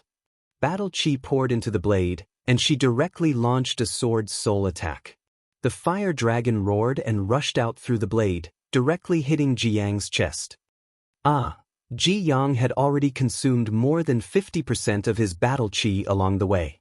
Just now, he used the ascending void shield to block Lin Muyu's spiral strike, and at least 20% of his strength was consumed. Now, how could he block the sword's soul attack of the burning prairie sword? There was a burning pain in his chest. What was worse, in Jiang's eyes, he clearly saw Lin Muyu rushing over like a ghost, and her fist was surrounded by the familiar all-living stars. The arrogant dragon regrets. Jiang instantly felt regret in his heart. Moreover, this time, Lin Muyu had already summoned the green gourd martial soul, and her strength was greatly increased. It was the third glory with 100% strength. "Protect the great wandering chess envoy," Li Qianxuan shouted, and hurriedly stood in front of Jiang, her palms forming a shield. Bang! With a loud sound, Li Qianxuan and Lin Muyu were both celestial venerables, but they were not as strong as the Seven Glory Dark Force. Li Qianxuan was directly hit by the palm, and blood spurted out of his mouth. To make matters worse, the power of the third glory went through Li Qianxuan's chest and directly hit Ji Yang's abdomen. After a few steps back, a trace of blood flowed from the corner of Ji Yang's mouth. "Charge over and kill Qin Jin, or else no one will leave."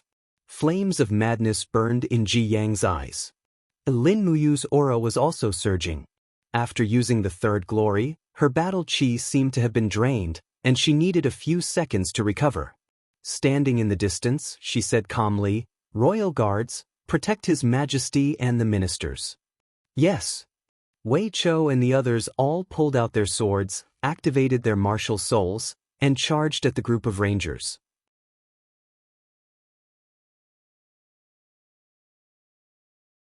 Chapter 161.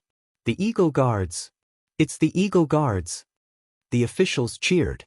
Lin Muyu's arrival gave them hope of survival. "Your Majesty!" Lin Muyu did not participate in the battle. Instead, she turned around and bowed to Qin Jin. "I came late. I should have sensed it earlier, but I could not see through Jiang and Li Qianxuan's thoughts. It is my fault that Deer Garden was attacked." Qin Jin shook his head with a smile. "No, you came at the right time. You have done a good job." Lin Muyu nodded and stood by Qin Jin's side to protect him. He did not make a move.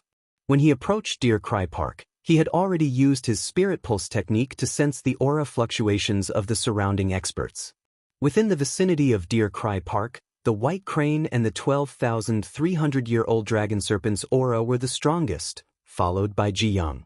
Ji Yang's aura was getting weaker and weaker as the battle wore on, so Lin Muyu had chosen to fight Jiang the moment he entered Deer Cry Park. He had even used his strongest killing moves, the Dragon Flame Spiral Break and the Third Star, to cripple Ji Yang's battle strength in one round. The next few minutes were his time to recover. Wei Chou, Xiahou Sang, and the rest of the Eagle Guards had always been the Imperial Guards outside the capital. They were only responsible for patrolling and gathering information. They did not usually have the chance to protect the Emperor.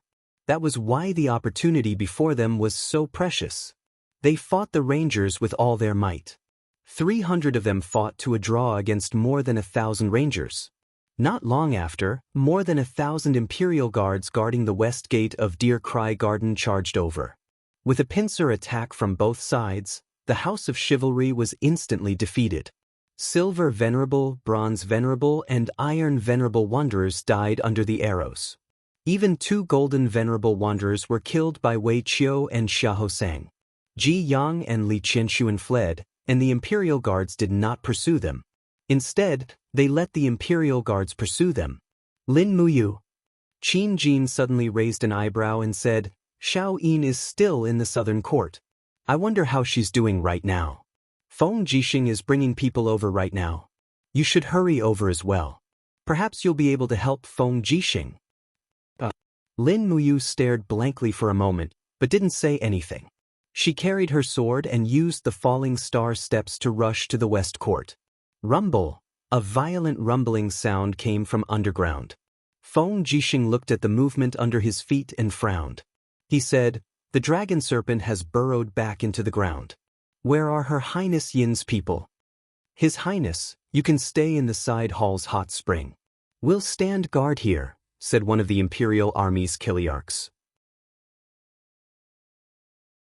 Feng Jixing narrowed his eyes and said, I wonder how Qin Lei, Chu Huaying and the rest are doing in their battle against Song Baihe. Sigh, they came so suddenly this time that we were simply caught off guard, the Chiliarch smiled. Lord Commander, there's no need to blame yourself. We've all done our best. At this moment, there was a sudden bang. The ground trembled, and a huge black figure rushed out. It was the dragon serpent. It seemed to have received an order from Song Baihe. The dragon serpent came alone to look for Qin Yin. The moment its huge head emerged from the ground, it opened its mouth and bit 2 Imperial Army cavalrymen to death. Its head shook violently and tore them, along with their horses, into minced meat. Clang! Feng Jixing unsheathed his sword and shouted, Bastard, attack with me and kill him! The dragon serpent seemed to be mocking them. It suddenly raised its head, and a ball of fire appeared on its neck. It was about to attack with a dragon's breath. Feng Jixing was stunned and shouted, Be careful to dodge. His martial soul was the purple electric flame wolf, which was focused on attacking. He didn't have a defensive skill like Lin Muyu's green gourd. He held his sword with both hands and suddenly spun it like the wind. With the support of his battle energy, it actually formed a huge light shield. He shouted, Blade dance. What? Scorching flames spewed out and engulfed Feng Jixing's figure. At the same time, more than 10 Imperial Army soldiers around him were burned to ashes. The flames burned along the pavilion, and in the blink of an eye, the side hall of the West Court was on fire. The moment the flames dissipated, Feng Jixing rushed out of the smoke. His face was full of traces of smoke, and his eyes were filled with hatred. The windcutter sword turned into a cold light and went straight for the dragon serpent's neck. The first style of the wind blade, Desert Gale. The sword slashed on the scales and left a deep mark, but it didn't hurt the dragon serpent. On the contrary, the dragon serpent's head swayed rapidly, slamming heavily onto Feng Jixing's shoulder, sending him flying back along with his saber. A group of Imperial guards hurriedly went forward, but they were caught off guard by the dragon serpent's tail swiftly whipping past them. The group of Imperial guards were still standing there in a daze, but their bodies were already splattered with blood. Their upper bodies were all snapped and fell down, actually becoming 2 halves. The cruelty of the massacre was unbearable. The maidservants in the side hall were dumbfounded, and Feng Jixing still held his sword and stood together with the dragon serpent.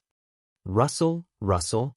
Amidst the rustling sounds, Qin Yin, who had just finished bathing, had already changed into a princess's armor. Her long hair was still wet, and she raised her hand to pick up the long sword beside her. She said to the maidservants, You guys wait here. I'll go help Commander Feng Jixing. No! One of the maidservants hurriedly knelt on the ground and said, Your Highness is precious, how can you take such a risk? This servant heard that the dragon serpent outside is a 10,000-year-old spirit beast. Even General Feng Jixing isn't its match. If anything happens to your highness, we won't be able to bear the consequences of His Majesty's wrath. I hope that your highness will reconsider. Weng, God-binding chains appeared around Qin Yin like guardian spirits, and the maidservants with no cultivation dared to say a word. The God-binding chains were the martial souls of kings, and they contained the majesty of an emperor. It wasn't something that mortals could look directly at. But the moment Qin Yin rushed out of the side hall with her sword, she saw the dragon serpent's tail swaying in the air and drilling into the ground together with its body. Battle Qi swirled around the long sword in Feng Jixing's hand as he said angrily, "You killed so many of my men, and you still want to leave?" With a leap, the courageous Imperial Army commander actually followed the dragon serpent into the cave. How can this be? The beautiful princess instantly felt guilty. She didn't have the courage to jump into the dark cave. She had been afraid of the dark since she was a child, and she didn't even blow out the light when she slept at night. A series of rumbling sounds came from underground, and the dragon serpent's tunnel caused the ground to tremble as if there was an earthquake. A few minutes later, there was a sudden bang, and the dragon serpent appeared again. It was impressively in the side hall's hot spring pool. As the water splashed, the dragon serpent let out a roar and swallowed a maidservant. It chewed in big mouthfuls, and fresh blood flowed to the ground. Bastard! Qin Yin gritted her teeth and flew over. She didn't wait for the dragon serpent to get close, and she directly raised her arm.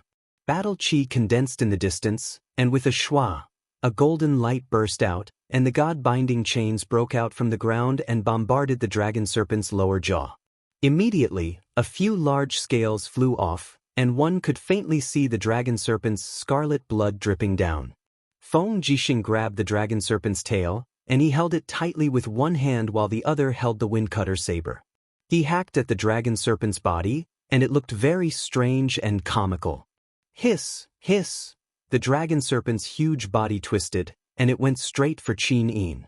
It opened its mouth and swallowed her.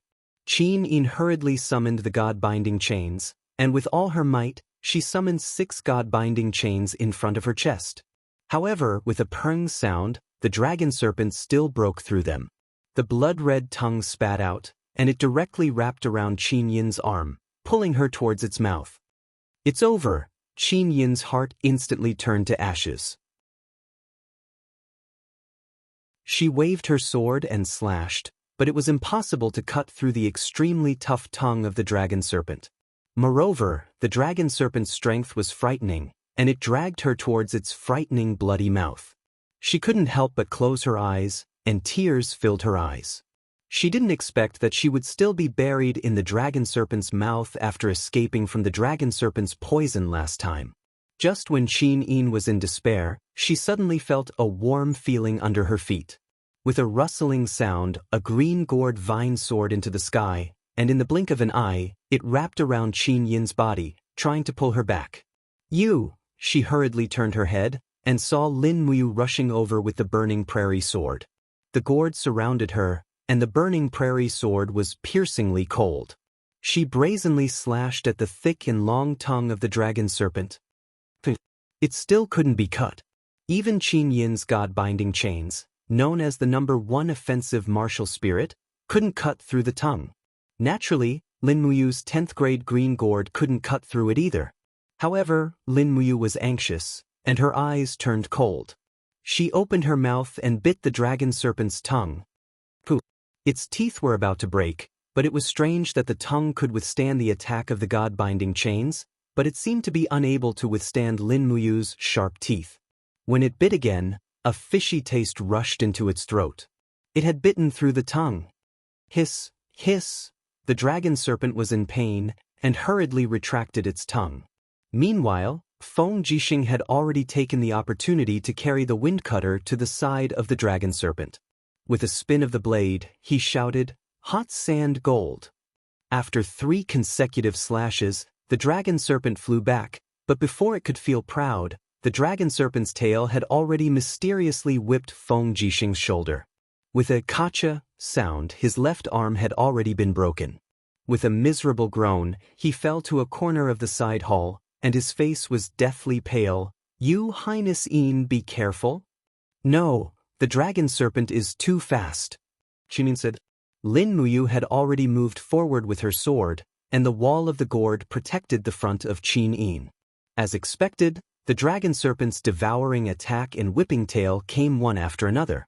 With 3 consecutive bangs, the wall of the winter gourd was instantly shattered, and Lin Muyu felt a sweet taste in her throat as she crashed into the wall behind her. She was in a sorry state. Feng Jixing's broken left arm hung low, and with his right hand holding the blade, he stood up again. His gaze landed on the dragon serpent's neck, and suddenly his eyes lit up. He said, one of the scales on its back has been corroded. It must have been corroded by the Imperial Army's acid. I'll hold the dragon serpent back, and you think of a way to pin it to the ground so that it can't dig or move again. Lin Muyu struggled to get up from the ground, and nodded with a disheveled expression. Not far away, a group of Imperial Army soldiers stood there, but no one dared to go forward. A 10,000-year-old spiritual beast and 3 Heaven Realm elites. This was not a battle that belonged to them, and if they went forward, they would just be cannon fodder.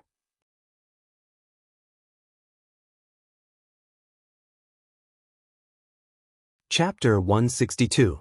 Streams of wind blades swirled around the wind-slasher saber. When the dragon serpent opened its mouth to devour, Feng Jixing suddenly waved his saber and quickly created a hurricane. Instantly, this hurricane directly washed away half of the roof of the side hall. This was one of his famous ultimate moves, Berserk Saber Storm. Every point in the storm seemed to be mixed with the sharpness of an invincible blade. The violent wind swept the dragon snake's head, and in the blink of an eye, the scales on the dragon snake's head were swept away. But it still couldn't break through the armor. Bang! The dragon snake's heavy bite attack was neutralized by Feng Jixing's blade, and he himself vomited blood and fell into the corner of the jagged wall. However, it also seemed to confirm his promise to restrain Lin Muyu. Whoosh! Stepping on the starlight, Lin Muyu forcibly gathered the battle energy around her and used the falling star steps to jump onto the dragon snake's back. She quickly found the wound that Feng Jixing mentioned. However, when she was still a short distance away, the dragon snake had already raised its head and stared at her with a pair of emotionless eyes. I'll restrain it. On the ground, Qin Yin let out a soft cry. She suddenly raised her right hand and condensed her left hand into a finger. She lowered her head and muttered to herself. Her battle energy flowed rhythmically, and the long sword hummed. The god-binding chains also began to vibrate rhythmically around her body. That's right, it was a rhythm similar to the sound of a zither. Just like her name, Qin Yin, this sound wave attack turned into a substantial force and went straight for the dragon snake's brain. What? An invisible attack directly penetrated the armor. The dragon snake was instantly stunned. It shook its head frantically and pounced on Qin Yin in the next moment. Bang! Qin Yin spat out a mouthful of blood and fell to the ground. She had also lost her sword. Her face was deathly pale, and she had lost the ability to resist. Lin Muyu took advantage of this once-in-a-lifetime opportunity to leap up. She reached into her cosmos sack and grabbed the hard and cold spear handle. With a wung sound, she pulled it out. A miraculous scene occurred. She pulled out a spear that was at least 2 meters long from the small cosmos sack. It was the pear blossom spear. She held the spear with both hands and thrust it into the corroded wound on the back of the dragon snake. Pooh! Blood splattered everywhere. The spear had pierced a small part of its body, but there was still a large part outside. No matter what, the spear could not pierce through. It was as if there was some kind of defensive layer in the dragon snake's body. Gritting his teeth, he decided to go all out. Leaping up once again, he raised both his fists in the air. Around his fists, streams of celestial bodies condensed, and an incomparably violent strike went straight for the handle of the pear blossom spear. 3 luminaries calamity. Bang! It was a clean strike. The 3 luminaries' power was infused into the spear handle, and the pear blossom spear immediately pierced into the dragon snake's body. With a kacha sound, the spear head had already pierced into the rocks on the ground. He felt a sense of emptiness in his body. After using the 3 luminaries' calamity twice in a row, he was almost at his limit. However, when he looked up, he discovered that the front half of the dragon snake's body was crazily twisting as it charged toward Qin Yin. It opened its mouth and was about to swallow this empire's princess. Lin Muyu did not have time to consider anything. He dove down in a few steps and opened his arms to hug Qin Yin. However, it seemed like it was too late. There was a fishy smell behind him, and in the blink of an eye, it was already dark. He and Qin Yin had entered a fishy and dark space. They had been swallowed by a huge snake. Qin Yin was already severely injured. She opened her eyes weakly, but she could not see anything. She could only feel Lin Muyu's warm embrace.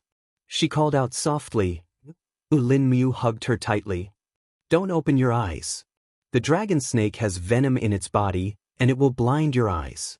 Don't be afraid, don't be afraid. We were just eaten by the snake. It was easy for him to say, but he had long wanted to die. Qin Yin closed her eyes and buried her face in Lin Muyu's neck. However, after the two of them entered the intestines of the dragon snake, there seemed to be barbs on the walls of the intestines, and they kept sliding down. Both she and Lin Muyu knew that if they went any further, there would be a pool of acid. That was where the dragon snake melted its food. In the blink of an eye, the lack of air made it difficult for Qin Yin to breathe. She quickly lost consciousness, and the arm that was hugging Lin Muyu was about to let go. Lin Muyu's heart was in a mess. He could not let Qin Yin die like this. Otherwise, all his efforts would be in vain. He hurriedly used his martial soul. Immediately, the gourd vines passed through the scales of the dragon snake, and the gourd leaves bloomed on the outside, absorbing the fresh air outside. His martial soul and physique merged into one, and the fresh air was absorbed by Lin Muyu in the blink of an eye. In the enclosed space full of the dragon snake's gastric juice and acid, Lin Muyu held Qin Yin's face and kissed her red lips, passing the fresh air to her. Qin Yin's delicate body trembled slightly. Her last consciousness let her know what had happened. Lin Muyu was using his life to save her life. Furthermore, this was her first kiss. Although she liked this man, this space was so inappropriate. Not to mention the fact that they were surrounded by the dragon snake's gastric juice, there was also a pile of broken limbs and blood. She could even feel the corpse of an Imperial Army soldier behind her. No matter how she looked at it, this scene could not be considered romantic. What a pity! The romantic first kiss that a young girl had been looking forward to for 20 years was completed in such a shameful manner. Lin Muyu naturally did not know what Qin Yin was thinking. He and she were still being hooked by the dragon snake's intestines and sent down to the lower layers. They were about to be digested. He hugged Qin Yin tightly with one hand, and his other hand grabbed everywhere. Suddenly, with a puss sound, he seemed to have grabbed onto something as hard as iron. It was the handle of the pear blossom spear, a life-saving straw. He suddenly exerted strength in his arm and slowly spat out his battle chi. He gave an order with his thoughts, and the purgatory chains attacked. Come out, Ice Qilin. The 11,000-year spear spirit Ice Qilin pounced out of the spear with a furious roar. Its sharp claws quickly tore everything in the dragon snake's stomach. Although it was only a short-lived attack, it completely destroyed the dragon snake's internal organs and froze everything around it with frost. This made Lin Muyu and Qin Yin stay here, and they were not sent into the dragon snake's stomach. His strength was quickly overdrawn. This time, even Lin Muyu himself had difficulty breathing. The consecutive bitter battles had almost exhausted all his strength. Fortunately, the surrounding liquid had already frozen.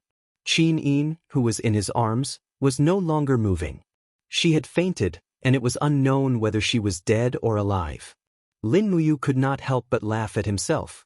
Suddenly, he felt dizzy, and he fainted while hugging Qin Yin. What's going on? A group of Imperial Guards rushed into the side hall of the West Courtyard with torches in their hands. Qin Jin walked in surrounded by the crowd, but he was shocked to see the huge dragon snake's corpse lying in front of him. There was still the dragon snake's beast spirit lingering in the air. Qin Jin's heart was in a mess, and he shouted, "Xiao Yin! Xiao Yin, where is she?" The maids were so frightened that they did not dare to speak. In the corner, Feng Jixing, who was seriously injured, muttered, "Her Highness Yin and you were both swallowed by the dragon snake. Hurry, cut open the dragon snake's abdomen, and they might still be saved. Hurry!" Qin Lei, who was covered in blood, leaped forward with the thunder split saber in hand. He fiercely slashed a few times with the saber, but the hard scales of the dragon snake were repelled. Qin Jin gritted his teeth, raised his hand, and threw his sword to Qin Lei. "Lei, use my Desolation Sword." The Desolation Sword, a 6th-tier Saint-grade sword, was known as the strongest weapon in Lanyan City. Pa! Qin Lei held the Desolation Sword with both hands and muttered to himself. His god-binding chain's martial soul lingered around the Desolation Sword, and immediately, the Saint-grade sword glowed with a dazzling light. Accompanied by Qin Lei's movements, the sword cut open the dragon snake's scales with a ka-ka-ka sound. In the blink of an eye, a huge bloody hole was torn open, and the scene inside was immediately revealed to everyone. Icy mist rose, and the blood condensed into ice. Amidst the severed limbs, Lin Muyu maintained the posture of holding Qin Yin tightly. He flipped over and landed on the ground from within the dragon snake's abdomen. The white battle robe behind him had already been dyed the color of blood, and there were shards of ice on his face. Qin Yin, on the other hand, buried her face in Lin Muyu's chest, not moving at all. "Xiao Yin." Qin Jin's entire body trembled, and tears instantly flowed down his face. Chu Huayin looked at Lin Muyu in pain, and he clenched his fists tightly. However, Qin Lei furrowed his brows and said, "Your Majesty, is Her Highness still breathing?" Qin Jin took a step forward and wanted to hug Qin Yin, but he was unable to separate her from Lin Muyu's embrace. He hurriedly said, "Quickly, melt their ice, and quickly save Her Highness."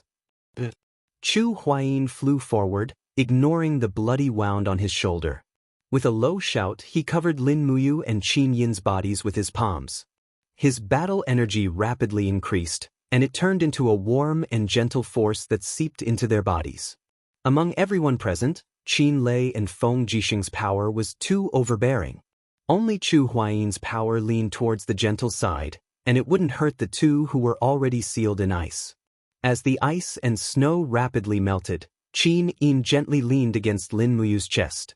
Her body slowly twitched, and she slowly opened her eyes. She had actually woken up even faster than Lin Muyu. The moment she opened her eyes, she saw that Lin Muyu's eyes were tightly shut, and her face was ashen. Qin Yin thought that Lin Muyu had already died, and she couldn't help but feel sorrow. Tears flowed out of her eyes as she said, You can't die, you." Chu Huayin tugged at her from the side and said, "Your Highness." Qin Yin immediately pushed him away angrily. "Don't touch me, don't touch me." Chu Huayin angrily touched his nose. "Your Highness, you isn't dead yet. He's still breathing, ah?" Qin Yin immediately put away her fierce expression and smiled at Lin Muyu. She cupped his face and said, If you aren't dead, can you answer me?" Cough, cough. Lin Muyu suddenly coughed violently and coughed out the blood clot in her throat. She frowned and said, "Xiao Yin, my chest hurts because of you." Qin Yin looked down and realized that she was in a mess in the dragon snake's stomach. Her clothes were already in disarray, and she no longer looked like a princess. Her clothes had slid down, and her two blood-stained peaks were pressed tightly against Lin Muyu's chest armor. Her figure was already very impressive, and her two peaks were naturally not light. It was no wonder that Lin Muyu would say that her chest hurt. In an instant, the proud princess's face turned red. She scrambled to her feet and tightened her cloak. She said, "Hurry up and help you up. Let's see how his injuries are." In the corner, Feng Jixing lay there weakly. His eyes were filled with hidden bitterness as he casually said, "Who's more injured than me? Why doesn't anyone care about me?" Chu Huayin walked forward. "Sai, I'm here to care about you. Go away." You're tuning in to the Han Li's Immortal Journey YouTube channel. Don't forget to subscribe and join us on this journey to catch the most captivating stories.